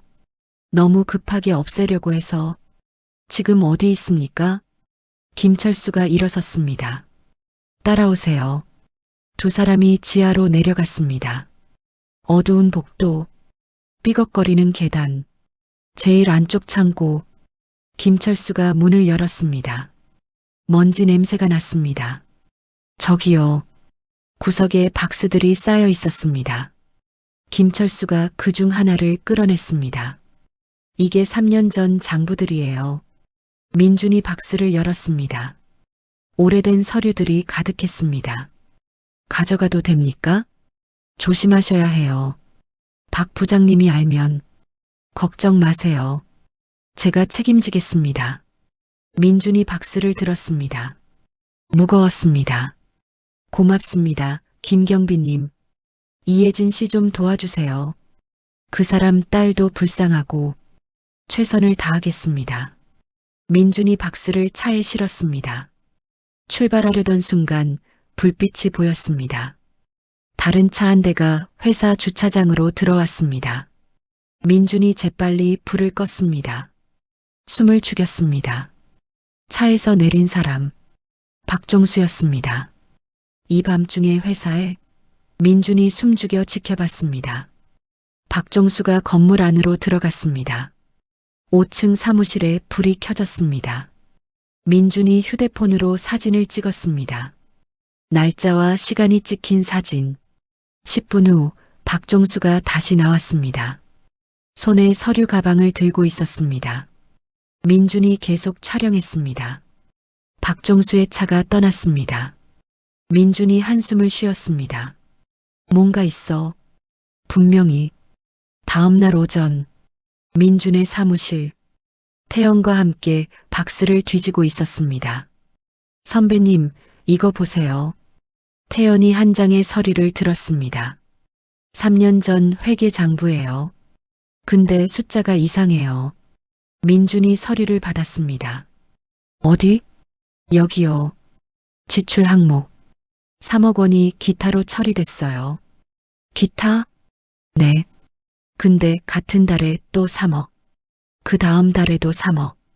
민준이 계산기를 두드렸습니다. 1년이면 36억 원이에요. 두 사람이 서로를 봤습니다. 태연이 다른 장부를 뒤졌습니다. 선배님, 이것도요.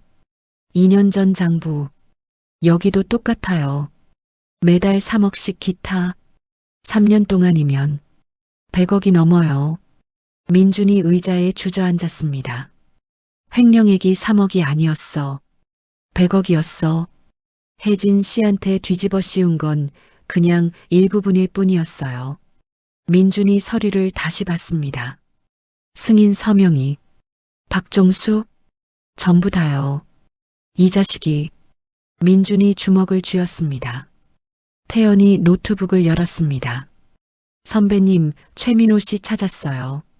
어디 있어? 인천에 살고 있대요. 제가 연락했더니 만나주겠대요. 좋아. 바로 가자. 오후 2시. 인천의 낡은 원룸. 최민호가 문을 열었습니다. 30대 중반. 야윈 얼굴에 지친 눈빛. 들어오세요. 민준과 태연이 들어갔습니다. 방은 작고 어두웠습니다. 앉으세요. 최민호가 커피를 내왔습니다. 손이 떨렸습니다. 민준이 조심스럽게 물었습니다. 이야기 좀 들려주시겠습니까? 최민호가 담배에 불을 붙였습니다. 저도 이혜진 씨처럼 당했어요. 자세히 말씀해 주세요. 최민호가 천천히 이야기하기 시작했습니다. 2년 전이었어요. 제가 회계팀에서 일했거든요. 어느 날 장부를 정리하다가 이상한 걸 발견했어요. 뭘 발견하셨어요? 숫자가 안 맞았어요. 큰 금액들이 계속 빠져나가는데 기록이 없었어요. 그래서요? 박 부장님한테 보고했죠. 그랬더니 최민호가 담배를 깊이 빨았습니다. 일주일 후에 경찰이 왔어요. 저를 체포했어요. 횡령범이래요. 증거는 완벽했어요. 제 계좌로 돈이 들어왔고 제 서명이 있었고 모든 게 저를 가리켰어요. 태연이 물었습니다. 정말 안 하신 거예요? 최민호가 그녀를 똑바로 봤습니다. 저도 딸이 있어요. 5살. 그 아이 앞에서 맹세할 수 있어요. 저 안 했어요. 그런데 유죄 판결을 변호사가 없었어요. 국선 변호사는 형식적이었고 증거가 너무 완벽해서 싸워볼 수도 없었어요. 최민호의 눈에서 눈물이 흘렀습니다. 2년 감옥 살고 나왔더니 인생 끝났더라고요. 일자리 못 구하고 아내는 떠났고 따님은요? 전처가 데려갔어요. 범죄자 아빠랑 살 수 없대요.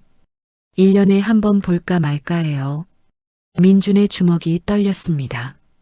박종수가 한 겁니까? 확신해요. 제가 진실을 발견했으니까 입 막으려고 한 거죠. 증거 있습니까? 최민호가 고개를 저었습니다. 없어요. 다 없앴어요. 근데요? 저 같은 사람이 또 있어요.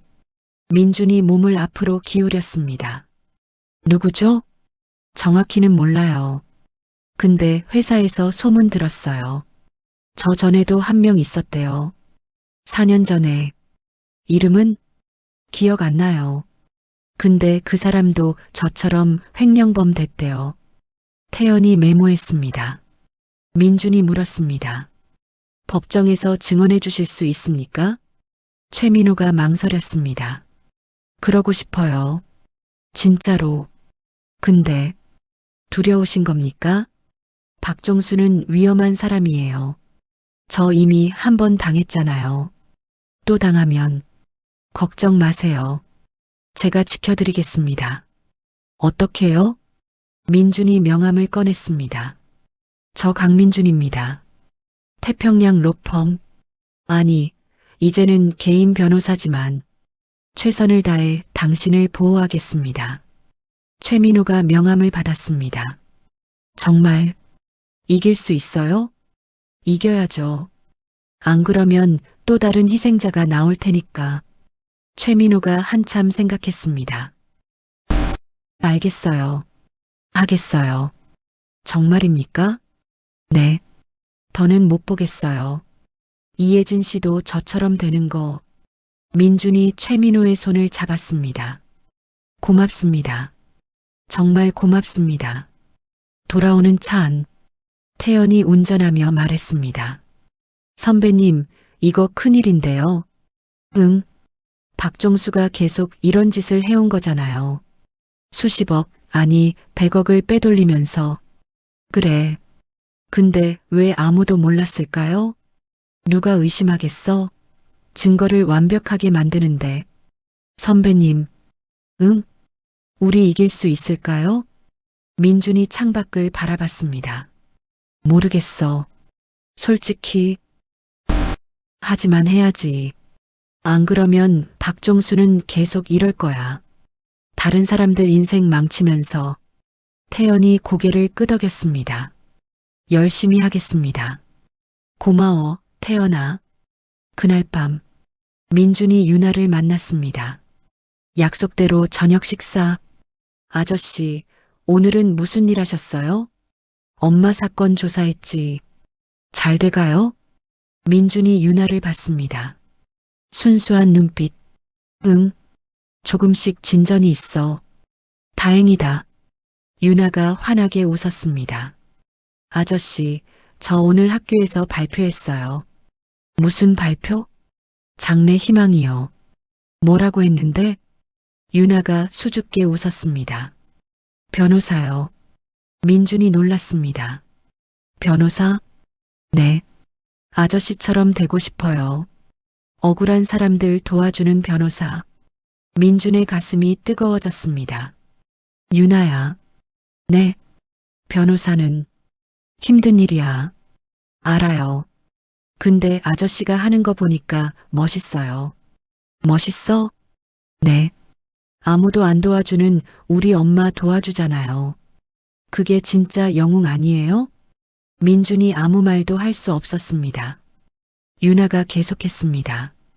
저도 커서 아저씨처럼 될 거예요. 그래서 가난해도 힘이 없어도 정의를 받을 수 있게 해줄 거예요. 민준이 유나의 머리를 쓰다듬었습니다. 그래. 넌 분명히 훌륭한 변호사가 될 거야. 약속해요? 약속해. 두 사람이 손가락을 걸었습니다. 그 순간 민주는 깨달았습니다. 왜 자신이 이 사건을 맡았는지, 왜 포기할 수 없는지, 이건 단순히 혜진을 구하는 게 아니었습니다. 유나의 미래를 지키는 일이었습니다. 이 아이가 여전히 정의를 믿을 수 있게, 법이 약자의 편이라고 믿을 수 있게. 유나야. 네. 나 절대 포기 안 해. 끝까지 싸울 거야. 알아요. 아저씨니까요. 민준이 웃었습니다. 그날 밤 민준은 결심했습니다. 이 싸움 반드시 이기겠다고. 유나를 위해서, 혜진을 위해서, 최민호를 위해서, 그리고 15년 전 정의를 믿었던 자기 자신을 위해서. 기다려, 박종수. 내 모든 죄를 밝혀낼 거야. 민준의 눈빛에 불꽃이 타올랐습니다. 이제 진짜 싸움이 시작될 시간이었습니다. 2주 후 서울중앙지방법원 300호 법정. 방청석이 가득 찼습니다. 기자들, 회사 관계자들, 그리고 유나. 소녀는 맨 앞줄에 앉아 있었습니다. 작은 손을 꼭 쥐고 있었습니다. 전원 기립. 판사가 입장했습니다. 50대 중반의 여성 판사. 엄숙한 표정. 착석하십시오. 모두가 자리에 앉았습니다. 판사가 서류를 펼쳤습니다. 피고인 이혜진 횡령 사건 공판을 시작하겠습니다. 검사 측 입장 밝혀주십시오. 검사가 일어섰습니다. 40대 남성. 날카로운 인상. 증거는 명백합니다. 피고인의 계좌로 3억 원이 입금됐고 자금 이동 서류에 피고인의 서명이 있습니다. 피고인에게 징역 7년을 구형합니다. 검사가 앉았습니다. 판사가 민준을 봤습니다. 변호인 측 입장은? 민준이 일어섰습니다. 피고인은 무죄입니다. 진짜 범인은 따로 있습니다. 방청석이 웅성거렸습니다. 검사가 비웃었습니다. 증거도 없이 무죄 주장이십니까? 민준이 서류 가방을 열었습니다. 증거 있습니다. 그가 두꺼운 서류 뭉치를 꺼냈습니다. 이것은 3년간의 회사 회계 장부입니다. 여기에 진실이 담겨 있습니다. 판사가 관심을 보였습니다. 계속하십시오. 민준이 첫 번째 장부를 펼쳤습니다. 3년 전부터 매달 3억 원씩 기타 항목으로 지출됐습니다. 1년이면 36억, 3년이면 100억이 넘습니다. 방청석이 술렁였습니다. 검사가 벌떡 일어났습니다. 이에 있습니다. 그 장부의 출처가 불분명합니다. 민준이 대답했습니다. 합법적으로 확보했습니다. 회사 경비원 김철수 씨가 보관하고 있던 것입니다. 그것도 절차 위반입니다. 판사가 망치를 두드렸습니다. 조용히 하십시오. 변호인 계속하세요. 민준이 고개를 끄덕였습니다. 피고인에게 뒤집어 씌운 3억 원은 빙산의 일각입니다. 진짜 횡령액은 100억이 넘습니다.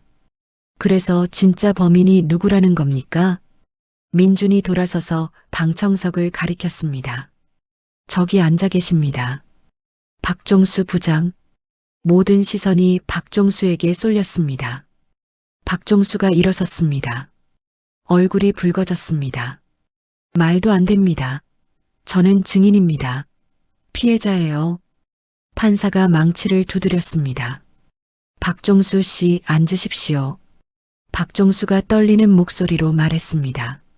저는 아무것도 안 했어요. 민준이 차갑게 말했습니다. 증인석에 나오시죠. 몇 가지 물어볼 게 있습니다. 박종수가 증인석에 섰습니다. 땀이 흘렀습니다. 민준이 다가갔습니다. 박 부장님, 3년 전 귀하의 연봉이 얼마였습니까? 7천만 원이요. 그런데 같은 해 1억 2천만 원짜리 외제차를 구입하셨죠? 그건 대출받았어요. 대출 기록이 없던데요? 박종수가 말을 더듬었습니다. 그건. 그리고 2년 전엔 15억짜리 아파트를 구입하셨습니다. 대출은 2억분. 나머지 13억은 어디서 나왔습니까? 저축했어요. 연봉 7천으로 13억을 저축하셨다고요? 방청석에서 웃음이 터졌습니다. 판사가 망치를 두드렸습니다. 민준이 계속했습니다. 박 부장님, 작년 3월부터 피고인에게 특별 업무를 시켰죠? 그건 회사 일이었어요. 매일 밤 11시까지 장부 정리를 시켰습니다. 왜죠? 장부에 실수가 있어서. 실수가 아니었습니다. 당신이 조작한 겁니다. 아닙니다. 민준이 서류를 꺼냈습니다. 이것 보십시오. 피고인이 늦게까지 일한 날짜들입니다. 그리고 이건 자금이 이동한 날짜들. 민준이 두 서류를 나란히 놓았습니다. 완벽하게 일치합니다. 피고인을 회사에 붙잡아둔 동안 당신이 횡령한 겁니다. 박종수의 얼굴이 창백해졌습니다. 증거가 있어요? 추측일 뿐이잖아요. 민준이 미소 지었습니다. 증거 있습니다. 증인을 신청합니다. 판사가 고개를 끄덕였습니다. 허가합니다. 법정문이 열렸습니다. 최민호가 들어왔습니다. 박종수의 눈이 커졌습니다. 최민호? 최민호가 증인석에 섰습니다. 민준이 물었습니다. 증인, 본인 소개 부탁합니다. 최민호입니다. 2년 전 이 회사 회계팀에서 일했습니다. 그리고 횡령 혐의로 징역 2년을 살았습니다. 방청석이 또 술렁였습니다. 민준이 물었습니다. 정말 횡령하셨습니까? 아닙니다. 그런데 왜 유죄 판결을? 최민호가 박종수를 똑바로 봤습니다. 저 사람이 저한테 죄를 뒤집어 씌웠습니다. 어떻게요? 제가 장부 이상을 발견했습니다. 보고했더니 일주일 후 경찰이 왔습니다. 모든 증거가 저를 가리켰습니다. 지금 피고인 상황과 똑같군요. 네. 똑같은 수법입니다. 민준이 판사를 받습니다. 재판장님, 박정수는 같은 방법으로 여러 사람에게 죄를 뒤집어 씌웠습니다. 이혜진 씨는 그 중 한 명일 뿐입니다. 검사가 일어섰습니다. 이해 있습니다. 최민호는 전과자입니다. 증언을 믿을 수 없습니다. 민준이 대답했습니다. 그래서 또 다른 증거를 준비했습니다. 그가 노트북을 열었습니다. 이것은 2주 전 밤 11시에 찍은 영상입니다. 화면에 박정수가 나타났습니다. 회사 건물에 들어가는 모습. 밤 11시에 회사에 왜 갔습니까?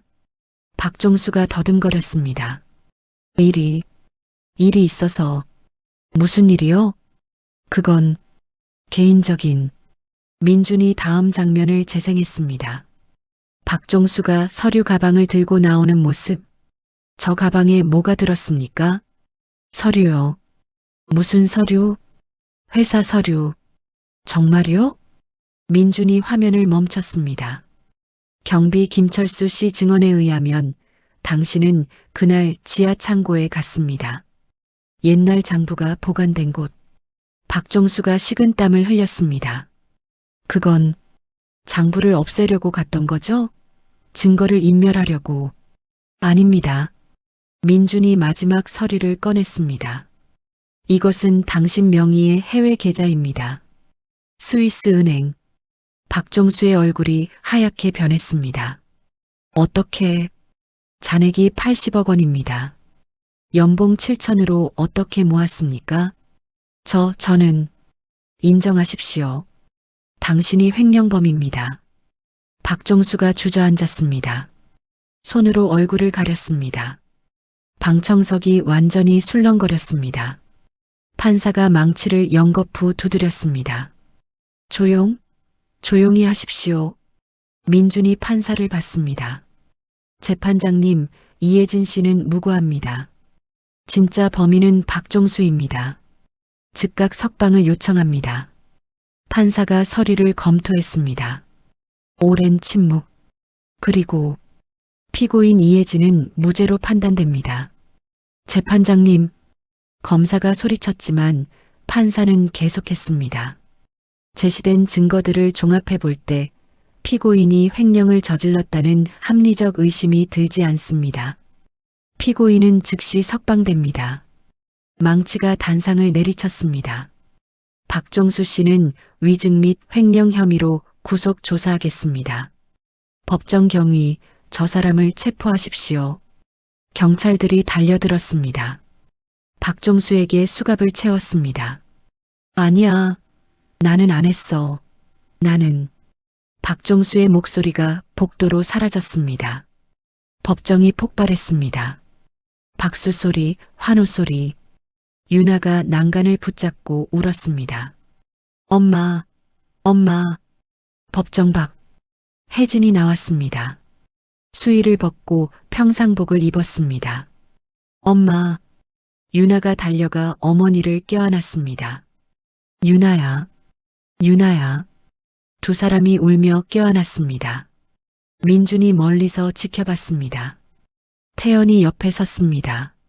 선배님, 해냈어요. 응, 정말 대단하세요. 민준이 고개를 저었습니다. 나 혼자 한 게 아니야. 너도, 김경비 님도, 최민호 씨도 다 같이 한 거지. 혜진이 유나의 손을 잡고 민준에게 다가왔습니다. 변호사님. 혜진이 깊이 고개를 숙였습니다. 감사합니다. 정말 감사합니다. 민준이 손을 내밀었습니다. 고생 많으셨습니다. 혜진이 민준의 손을 잡았습니다. 두 손으로. 은혜는 평생 잊지 않겠습니다. 유나가 민준을 올려다봤습니다. 아저씨, 제 말이 맞았죠? 아저씨는 진짜 영웅이에요. 민준이 무릎을 꿇고 유나와 눈높이를 맞췄습니다. 아니야. 진짜 영웅은 너야. 저요? 응. 포기하지 않았잖아. 끝까지 엄마를 믿었잖아. 그게 영웅이야. 유나가 민준을 꼭 껴안았습니다. 고마워요, 아저씨. 사랑해요. 민준의 눈시울이 붉어졌습니다. 그가 소녀를 안았습니다. 나도 고마워, 유나야. 내가 날 다시 깨워줬어. 주변 사람들이 박수를 쳤습니다. 기자들이 카메라를 들이댔습니다. 하지만 민주는 신경 쓰지 않았습니다. 이 순간, 이 감동, 이것이 진짜였습니다. 이것이 그가 변호사가 되고 싶었던 이유였습니다. 그날 저녁, 민준이 사무실로 돌아왔습니다. 책상 위에 그 낡은 책이 놓여 있었습니다. 법정에 선 약자들에게 민준이 책을 펼쳤습니다. 첫 페이지, 그가 15년 전에 쓴 서문. 나는 법이 돈의 편이 아니라 진실의 편이 되기를 바란다. 가난하다는 이유로, 힘이 없다는 이유로 정의를 포기해야 한다면 그건 법이 아니라 폭력이다. 나는 그 폭력에 맞서는 사람이 되겠다. 민준이 책을 덮었습니다. 미안해. 오래 잊고 있었어. 그가 서랍을 열었습니다. 사표가 들어 있었습니다. 태평양 로펌 앞으로. 민준이 사표를 꺼내 찢어버렸습니다. 아니, 어차피 낼 필요도 없었습니다. 이미 로펌 이름을 안 쓰기로 했으니까. 그는 이제 알았습니다. 어디에 속하는지가 중요한 게 아니었습니다. 무엇을 하는지가 중요했습니다. 민준이 창밖을 바라봤습니다. 서울의 밤, 수많은 불빛들, 그 불빛 하나하나가 누군가의 인생이었습니다. 그중 어딘가에 또 다른 유나가 있을 것입니다. 또 다른 혜진이 있을 것입니다. 그들을 도울 시간이었습니다. 민준이 컴퓨터를 켰습니다. 새 문서를 열었습니다. 그리고 타이핑하기 시작했습니다. 법률사무소 새희망 마이너스 설립 계획서. 그의 입가에 미소가 번졌습니다. 새로운 시작이었습니다. 진짜 강민준으로 돌아가는 시작. 일주일 후, 민준의 새 사무실. 아직 간판도 달리지 않은 작은 공간이었습니다. 태연이 박스를 들고 들어왔습니다. 선배님, 책상 어디에 놓을까요? 저기 창가에. 알겠습니다. 두 사람이 함께 사무실을 정리했습니다. 크지 않았습니다. 태평양 로펌의 10분의 1도 안 됐습니다. 하지만 민주는 행복했습니다. 노크 소리가 들렸습니다. 들어오세요. 문이 열리며 유나가 들어왔습니다. 손에 뭔가를 들고 있었습니다. 아저씨, 유나야, 어떻게 왔어? 엄마랑 같이 왔어요. 혜진도 뒤따라 들어왔습니다. 변호사님, 방해되지 않을까요? 아니요, 괜찮습니다. 어서 오세요. 유나가 들고 온 것을 내밀었습니다. 액자였습니다. 이거 선물이에요. 민준이 액자를 받았습니다. 유나가 그린 그림이었습니다. 한 남자가 서 있었습니다. 정장을 입고 한 손에는 가방을 들고 그 옆에 작은 소녀가 손을 잡고 있었습니다. 아래에 삐뚤빼뚤한 글씨. 나의 영웅 아저씨. 민준의 눈시울이 붉어졌습니다. 유나야, 고마워. 벽에 걸어주세요. 약속이에요. 그럴게. 민준이 액자를 벽에 걸었습니다. 사무실에서 가장 잘 보이는 곳에 혜진이 봉투를 꺼냈습니다.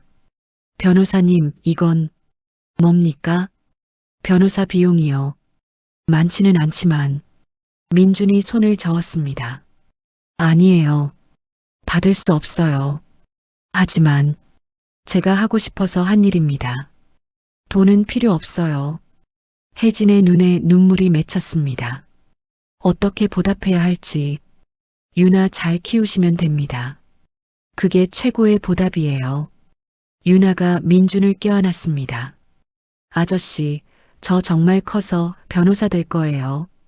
약속했잖아요. 그래. 기다릴게. 모녀가 돌아갔습니다. 태연이 민준을 봤습니다. 선배님, 응? 행복해 보여요.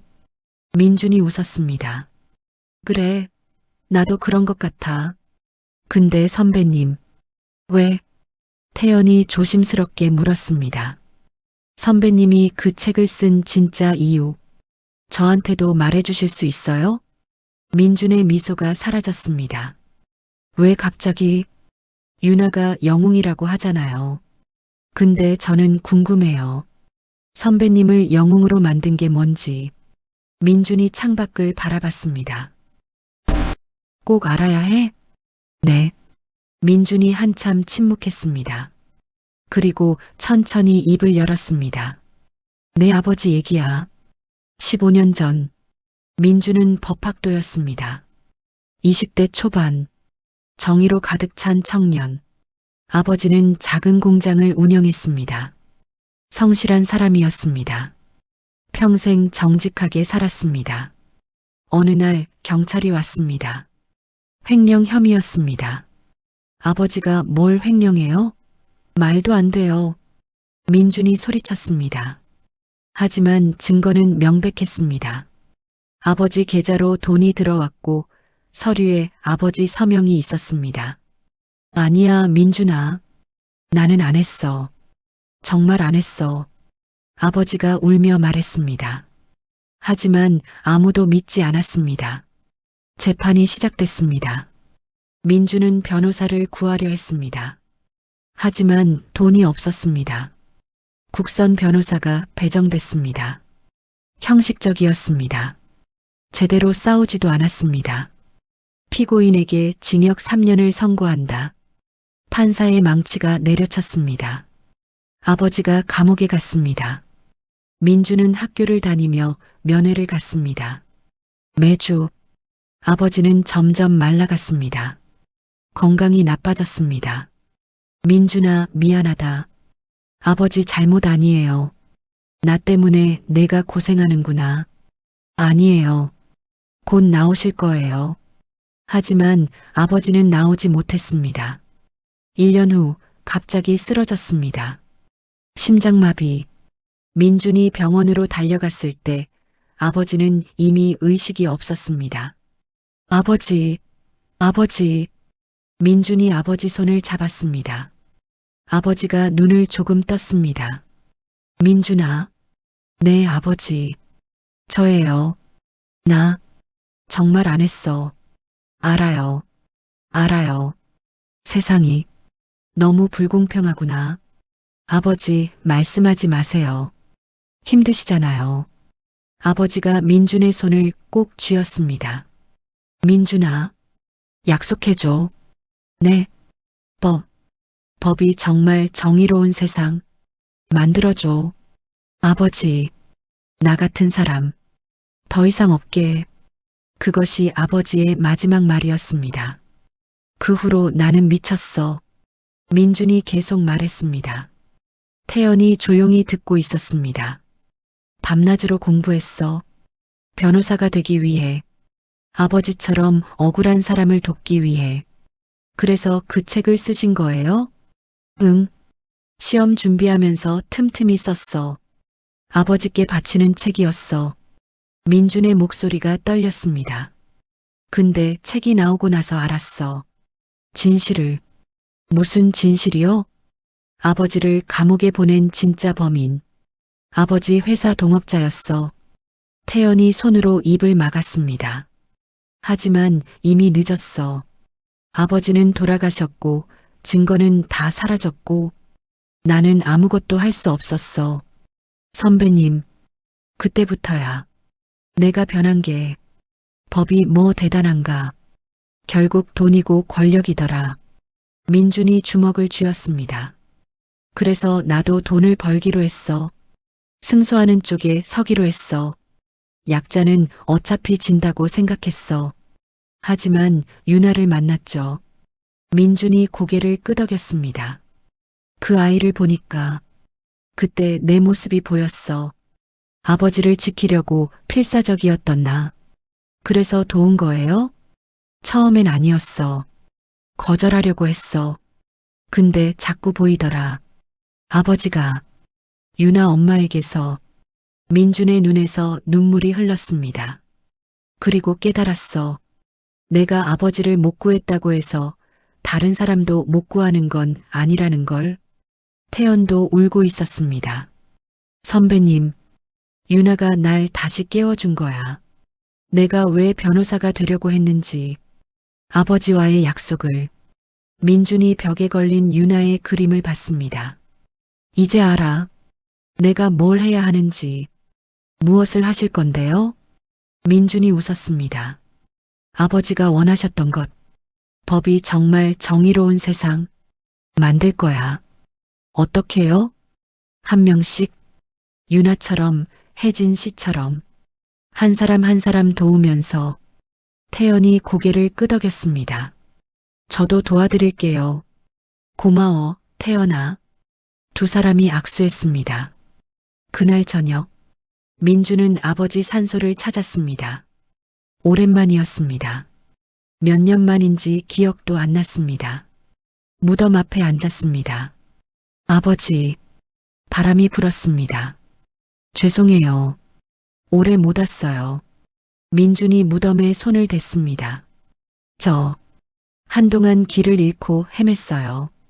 아버지가 원하시던 변호사가 아니라 그냥 돈이나 버는 사람이 됐어요. 눈물이 흘렀습니다. 미안해요. 약속을 잊고 살았어요. 하지만 이제 돌아왔어요. 다시 시작하려고요. 민준이 가방에서 뭔가를 꺼냈습니다. 그 낡은 책. 법정에 선 약자들에게. 이 책 기억하세요? 아버지께 드리려고 쓴 거. 근데 못 드렸잖아요. 민준이 책을 무덤 앞에 놓았습니다. 이제 드려요. 늦었지만. 그리고 약속할게요. 아버지처럼 억울한 사람 없게 하겠다고. 법이 약자의 편이 되게 하겠다고. 바람이 더 세게 불었습니다. 마치 대답하는 것처럼. 민준이 일어섰습니다. 사랑해요, 아버지. 그리고 자랑스러운 아들 되겠습니다. 그가 무덤을 향해 깊이 절했습니다. 그리고 돌아섰습니다. 산을 내려가는 민준의 뒷모습, 어깨가 펴져 있었습니다. 걸음이 가벼웠습니다. 15년 만에 진짜 강민준으로 돌아왔습니다. 일주일 후 법률사무소 새희망 간판이 달렸습니다. 개업식, 많은 사람이 왔습니다. 혜진과 유나, 최민호, 김철수 경비, 그리고 태연. 유나가 꽃다발을 전했습니다. 아저씨, 축하해요. 고마워, 유나야. 최민호가 다가왔습니다. 변호사님, 저도 도움이 필요한 사람 알아요. 누구요? 제 친구. 부당해고 당했는데 돈이 없어서. 민준이 웃었습니다. 데려오세요. 상담해 드릴게요. 무료로. 정말요? 그게 우리 사무실 방침이에요. 돈이 없어도 정의는 받을 수 있다. 최민호가 감사의 눈빛으로 고개를 숙였습니다. 유나가 사무실 안을 둘러봤습니다. 아저씨, 여기 작네요. 그래. 작지? 근데 좋아요. 따뜻해요. 민준이 유나의 머리를 쓰다듬었습니다. 그럼 됐어. 혜진이 다가왔습니다. 변호사님, 저 다시 일자리 구했어요. 정말요? 축하드려요. 이번엔 제대로 된 회사예요. 유나 학원도 보낼 수 있을 것 같아요. 잘 됐네요. 혜진이 민준의 손을 잡았습니다. 변호사님 덕분이에요. 정말 감사해요. 천만에요. 당연한 일한 거예요. 유나가 민준을 올려다봤습니다. 아저씨, 왜? 제가 변호사 되면 여기서 같이 일할 수 있어요? 민준이 무릎을 꿇었습니다. 물론이지. 기다리고 있을게. 약속이에요? 약속이야. 두 사람이 새끼손가락을 걸었습니다. 태연이 샴페인을 터뜨렸습니다. 자, 모두 축배를. 모두가 잔을 들었습니다. 법률사무소 새희망의 출발을 축하합니다. 건배. 잔이 부딪히는 소리, 웃음소리, 따뜻한 분위기. 민준이 벽을 봤습니다. 유나가 그린 그림. 영웅 아저씨. 그 옆에 액자가 하나 더 걸려 있었습니다. 아버지 사진이었습니다. 민준이 조용히 중얼거렸습니다. 아버지, 보고 계세요? 저 약속 지키고 있어요. 사진 속 아버지가 웃고 있는 것 같았습니다. 민준도 웃었습니다. 이제 시작이었습니다. 긴 여정의 시작. 하지만 두렵지 않았습니다. 그는 이제 알았습니다. 진짜 영웅은 완벽한 사람이 아니었습니다. 넘어졌다가 다시 일어서는 사람이었습니다. 길을 잃었다가 다시 찾는 사람이었습니다. 그리고 포기하지 않는 사람이었습니다. 강민주는 이제 그런 사람이었습니다. 새 희망의 문이 열려 있었습니다. 누구든 들어올 수 있었습니다. 돈이 없어도, 힘이 없어도, 희망이 없어도 이곳에는 언제나 문이 열려 있을 것입니다. 그것이 민준의 약속이었습니다. 아버지와의 약속, 유나와의 약속, 그리고 자기 자신과의 약속. 1년 후 법률사무소 새 희망은 작지만 분주했습니다. 대기실에 사람들이 앉아 있었습니다. 다양한 사람들. 공통점은 하나, 모두 힘들어 보였습니다. 민준이 상담실 문을 열고 나왔습니다. 다음 분 들어오세요. 중년 남성이 들어왔습니다. 손에 서류를 꼭 쥐고 있었습니다. 앉으세요. 무슨 일로 오셨습니까? 남자가 떨리는 목소리로 말했습니다. 부당해고를 당했습니다. 20년 다닌 회사에서. 민준이 서류를 받아봤습니다. 변호사 비용은 얼마나 준비하셨어요? 그게 돈이 없습니다. 저축한 것도 다 병원비로. 민준이 고개를 끄덕였습니다. 괜찮습니다. 일단 사건부터 봅시다. 남자의 눈이 커졌습니다. 돈이 없는데요? 여기는 그런 곳입니다. 돈이 없어도 정의는 받을 수 있어요. 남자의 눈에서 눈물이 흘렀습니다. 감사합니다. 정말 감사합니다. 저녁, 마지막 상담을 마치고 민준이 책상에 앉았습니다. 태연이 커피를 가져왔습니다. 선배님, 오늘도 고생 많으셨어요. 너도 수고했어. 근데 선배님, 이번 달도 적자예요. 민준이 웃었습니다. 알아. 괜찮으세요? 응. 돈 때문에 시작한 게 아니니까. 태연이 앉았습니다. 그래도 먹고는 살아야죠. 걱정 마. 가끔 돈 내는 의뢰인도 있잖아. 그걸로 충분해. 태연이 민준을 봤습니다. 선배님, 후회 안 하세요? 뭘? 태평양 로펌. 거기 있었으면 지금쯤 엄청난 돈 벌었을 텐데. 민준이 창밖을 바라봤습니다. 후회? 하나도 안 해. 정말요? 응. 오히려 그때가 후회돼. 왜 진작 이러지 않았을까? 태연이 웃었습니다. 역시 선배님이에요. 노크 소리가 들렸습니다. 들어오세요. 문이 열리며 유나가 들어왔습니다. 이제 10살. 1년 전보다 훨씬 밝아 보였습니다. 아저씨, 유나야, 학교 끝났어? 네. 엄마가 여기 들르래요. 혜진도 뒤따라 들어왔습니다. 변호사님 바쁘신데 죄송해요. 아니에요. 어서 오세요. 혜진이 봉투를 꺼냈습니다. 이번 달치예요. 뭐죠? 변호사 비용이요. 조금씩이라도 갚으려고요. 민준이 손을 저었습니다. 아니에요. 이미 말씀드렸잖아요. 필요 없다고. 하지만 저희가 마음이 편해야죠. 혜진이 봉투를 책상에 놓았습니다. 받아주세요. 제발. 민준이 혜진을 봤습니다. 그녀의 눈빛이 진지했습니다. 알겠습니다. 감사히 받겠습니다. 유나가 가방에서 공책을 꺼냈습니다. 아저씨, 이거 봐요. 뭔데? 성적표요. 전교 1등 했어요. 민준이 공책을 받아봤습니다.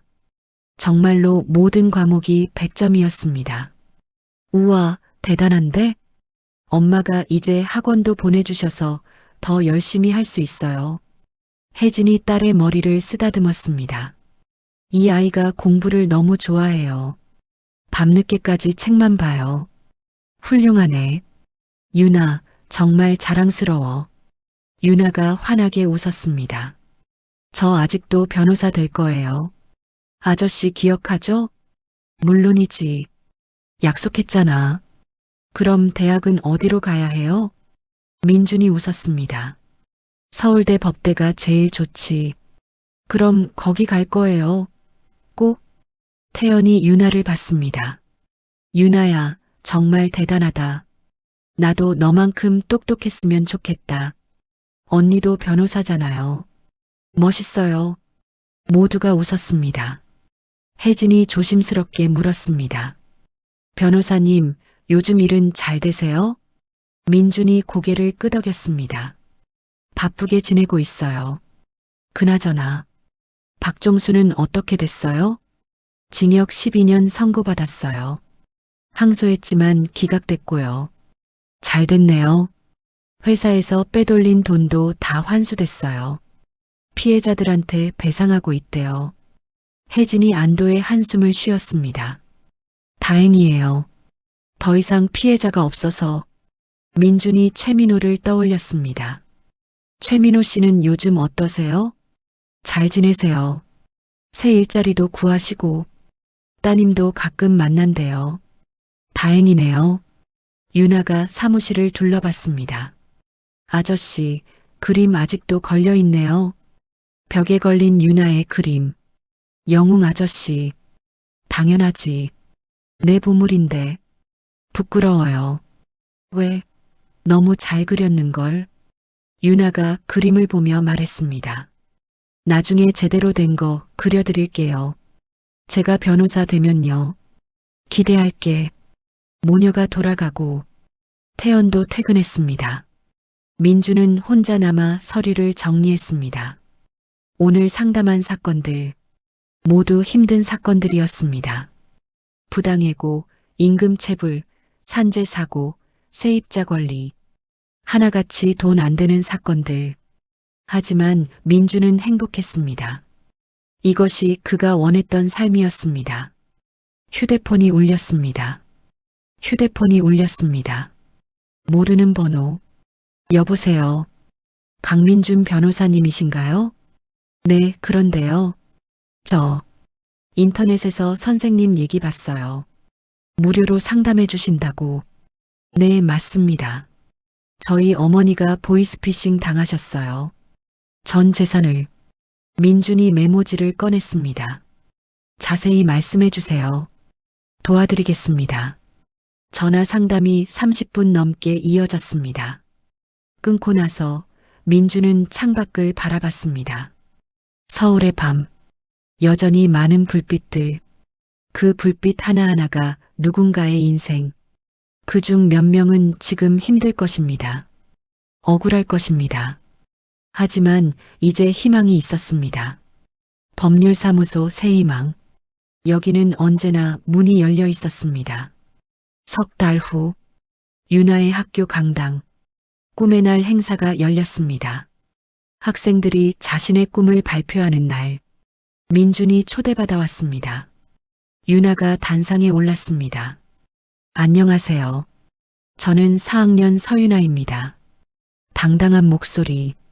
1년 전과는 완전히 달랐습니다. 제 꿈은 변호사입니다. 아이들이 박수를 쳤습니다.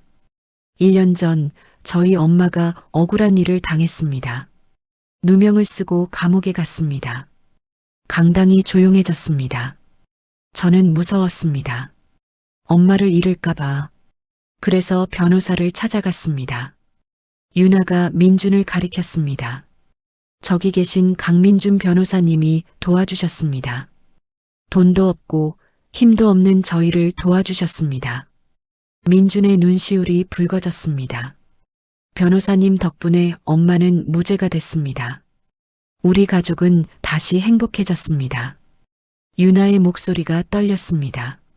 그래서 저도 변호사가 되고 싶습니다. 강민준 변호사님처럼 힘없는 사람들을 도와주고 싶습니다. 아이들이 다시 박수를 쳤습니다. 돈이 없어도 힘이 없어도 정의를 받을 수 있는 세상, 그런 세상을 만들고 싶습니다. 박수 소리가 커졌습니다.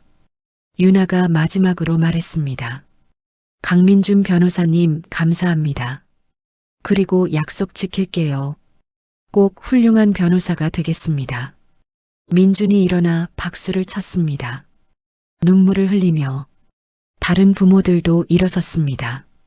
모두가 박수를 쳤습니다. 유나가 단상에서 내려와 민준에게 달려왔습니다. 아저씨, 잘했어요? 민준이 유나를 꼭 안았습니다. 완벽했어. 정말 자랑스러워. 혜진도 다가와 민준에게 고개를 숙였습니다. 변호사님, 어떻게 감사를 드려야 할지. 아니에요. 유나가 이렇게 멋지게 자라줘서 제가 더 감사하죠. 그날 저녁, 민준은 다시 아버지 산소를 찾았습니다. 무덤 앞에 앉았습니다. 아버지, 보고 계세요? 바람이 불었습니다. 1년 됐어요. 새희망 사무실 연지. 힘들지만 행복해요. 민준이 가방에서 사진을 꺼냈습니다. 오늘 유나가 발표하는 사진. 이 아이 기억하세요? 제가 도운 아이. 이제 변호사가 되겠대요. 민준이 웃었습니다. 아버지, 저 약속 지키고 있어요. 한 명씩 한 명씩 도울 수 있는 사람 다 돕고 있어요. 힘들 때도 있어요. 돈도 없고 이길 수 없을 것 같을 때도 있어요. 하지만 포기하지 않아요. 민준이 무덤을 쓰다듬었습니다. 왜냐하면 아버지가 가르쳐 주셨잖아요. 정의는 포기하지 않는 사람의 것이라고. 눈물이 흘렀습니다. 사랑해요, 아버지. 그리고 자랑스러운 아들 되려고 매일 노력하고 있어요. 해가 지고 있었습니다. 붉은 노을. 민준이 일어섰습니다. 다음에 또 올게요. 좋은 소식 가지고. 산을 내려오는 민준. 그의 얼굴에는 평화가 있었습니다. 사무실로 돌아왔습니다. 책상 위에 메모가 있었습니다. 태연의 글씨. 선배님, 내일 새 의뢰인 3명 옵니다. 모두 어려운 사건들이에요. 화이팅! 민준이 웃었습니다. 그는 컴퓨터를 켰습니다. 내일 사건 자료를 미리 보려고. 그때 이메일 하나가 왔습니다. 제목 감사합니다. 발신자 최민호. 민준이 메일을 열었습니다. 변호사님, 저 최민호입니다. 오랜만에 연락드려요. 좋은 소식이 있어서요. 드디어 전과 기록 말소 신청이 받아들여졌습니다. 변호사님 도움 덕분입니다. 이제 정말로 새 출발할 수 있게 됐어요. 평생 감사하겠습니다. 민준의 눈시울이 뜨거워졌습니다. 그는 답장을 쓰기 시작했습니다. 최민호 씨, 축하드립니다. 당연히 받으셔야 할 권리였어요. 앞으로 행복하세요. 보내기를 누르고 민준은 벽을 봤습니다. 유나의 그림, 아버지 사진, 그리고 새로 걸린 액자, 법률사무소 새희망 마이너스 첫 승소 기념, 혜진 사건이었습니다. 민준이 그 액자들을 보며 웃었습니다. 이제 시작이야. 그는 알았습니다. 앞으로도 힘든 일이 많을 것입니다. 이길 수 없을 것 같은 싸움도 있을 것입니다. 하지만 포기하지 않을 것입니다. 왜냐하면 그에게는 이유가 있었습니다. 아버지와의 약속, 유나와의 약속, 그리고 수많은 유나들과의 약속. 법이 약자의 편이 되는 세상, 돈이 없어도 정의를 받을 수 있는 세상, 그 세상을 만들기 위해 강민준은 오늘도 싸울 것입니다. 내일도 싸울 것입니다. 그리고 그 다음 날도.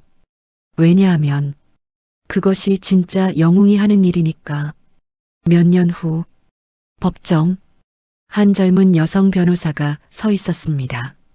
재판장님, 제 의뢰인은 무죄입니다. 당당한 목소리, 흔들림 없는 눈빛. 방청석에서 민준이 지켜보고 있었습니다. 옆에는 혜진이 앉아 있었습니다. 저 아이, 정말 멋있네요. 혜진이 눈물을 닦았습니다. 민준이 웃었습니다. 그러게요.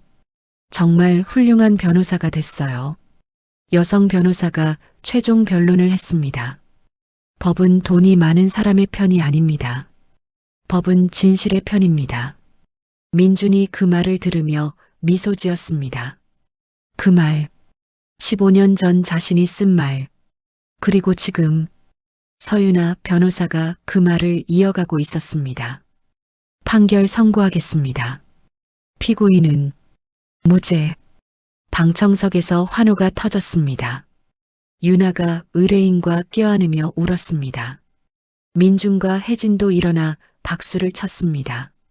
법정 밖에서 유나가 민준에게 달려왔습니다. 아저씨, 봤어요? 제가 이겼어요. 봤어. 정말 멋졌어. 아저씨가 가르쳐 주신 대로 했어요. 민준이 유나의 어깨를 두드렸습니다. 이제 넌 진짜 변호사야. 자랑스러워. 유나의 눈에서 눈물이 흘렀습니다. 아저씨 덕분이에요. 아저씨가 없었으면 저는 아니야. 내 힘이야. 포기하지 않은 내 용기. 혜진이 다가와 딸을 안았습니다. 유나야, 정말 자랑스럽다. 엄마. 모녀가 껴안고 울었습니다. 민준이 그 모습을 보며 생각했습니다. 아버지, 보고 계세요? 우리가 만든 세상이에요. 작지만 따뜻한 세상. 하늘이 맑았습니다. 바람이 불었습니다. 마치 대답하는 것처럼 민준이 웃었습니다. 그리고 걸어갔습니다. 새로운 의뢰인을 만나러, 새로운 싸움을 하러, 새로운 희망을 만들러. 왜냐하면 그것이 강민준이 하는 일이니까. 그것이 법률사무소 새 희망이 존재하는 이유니까.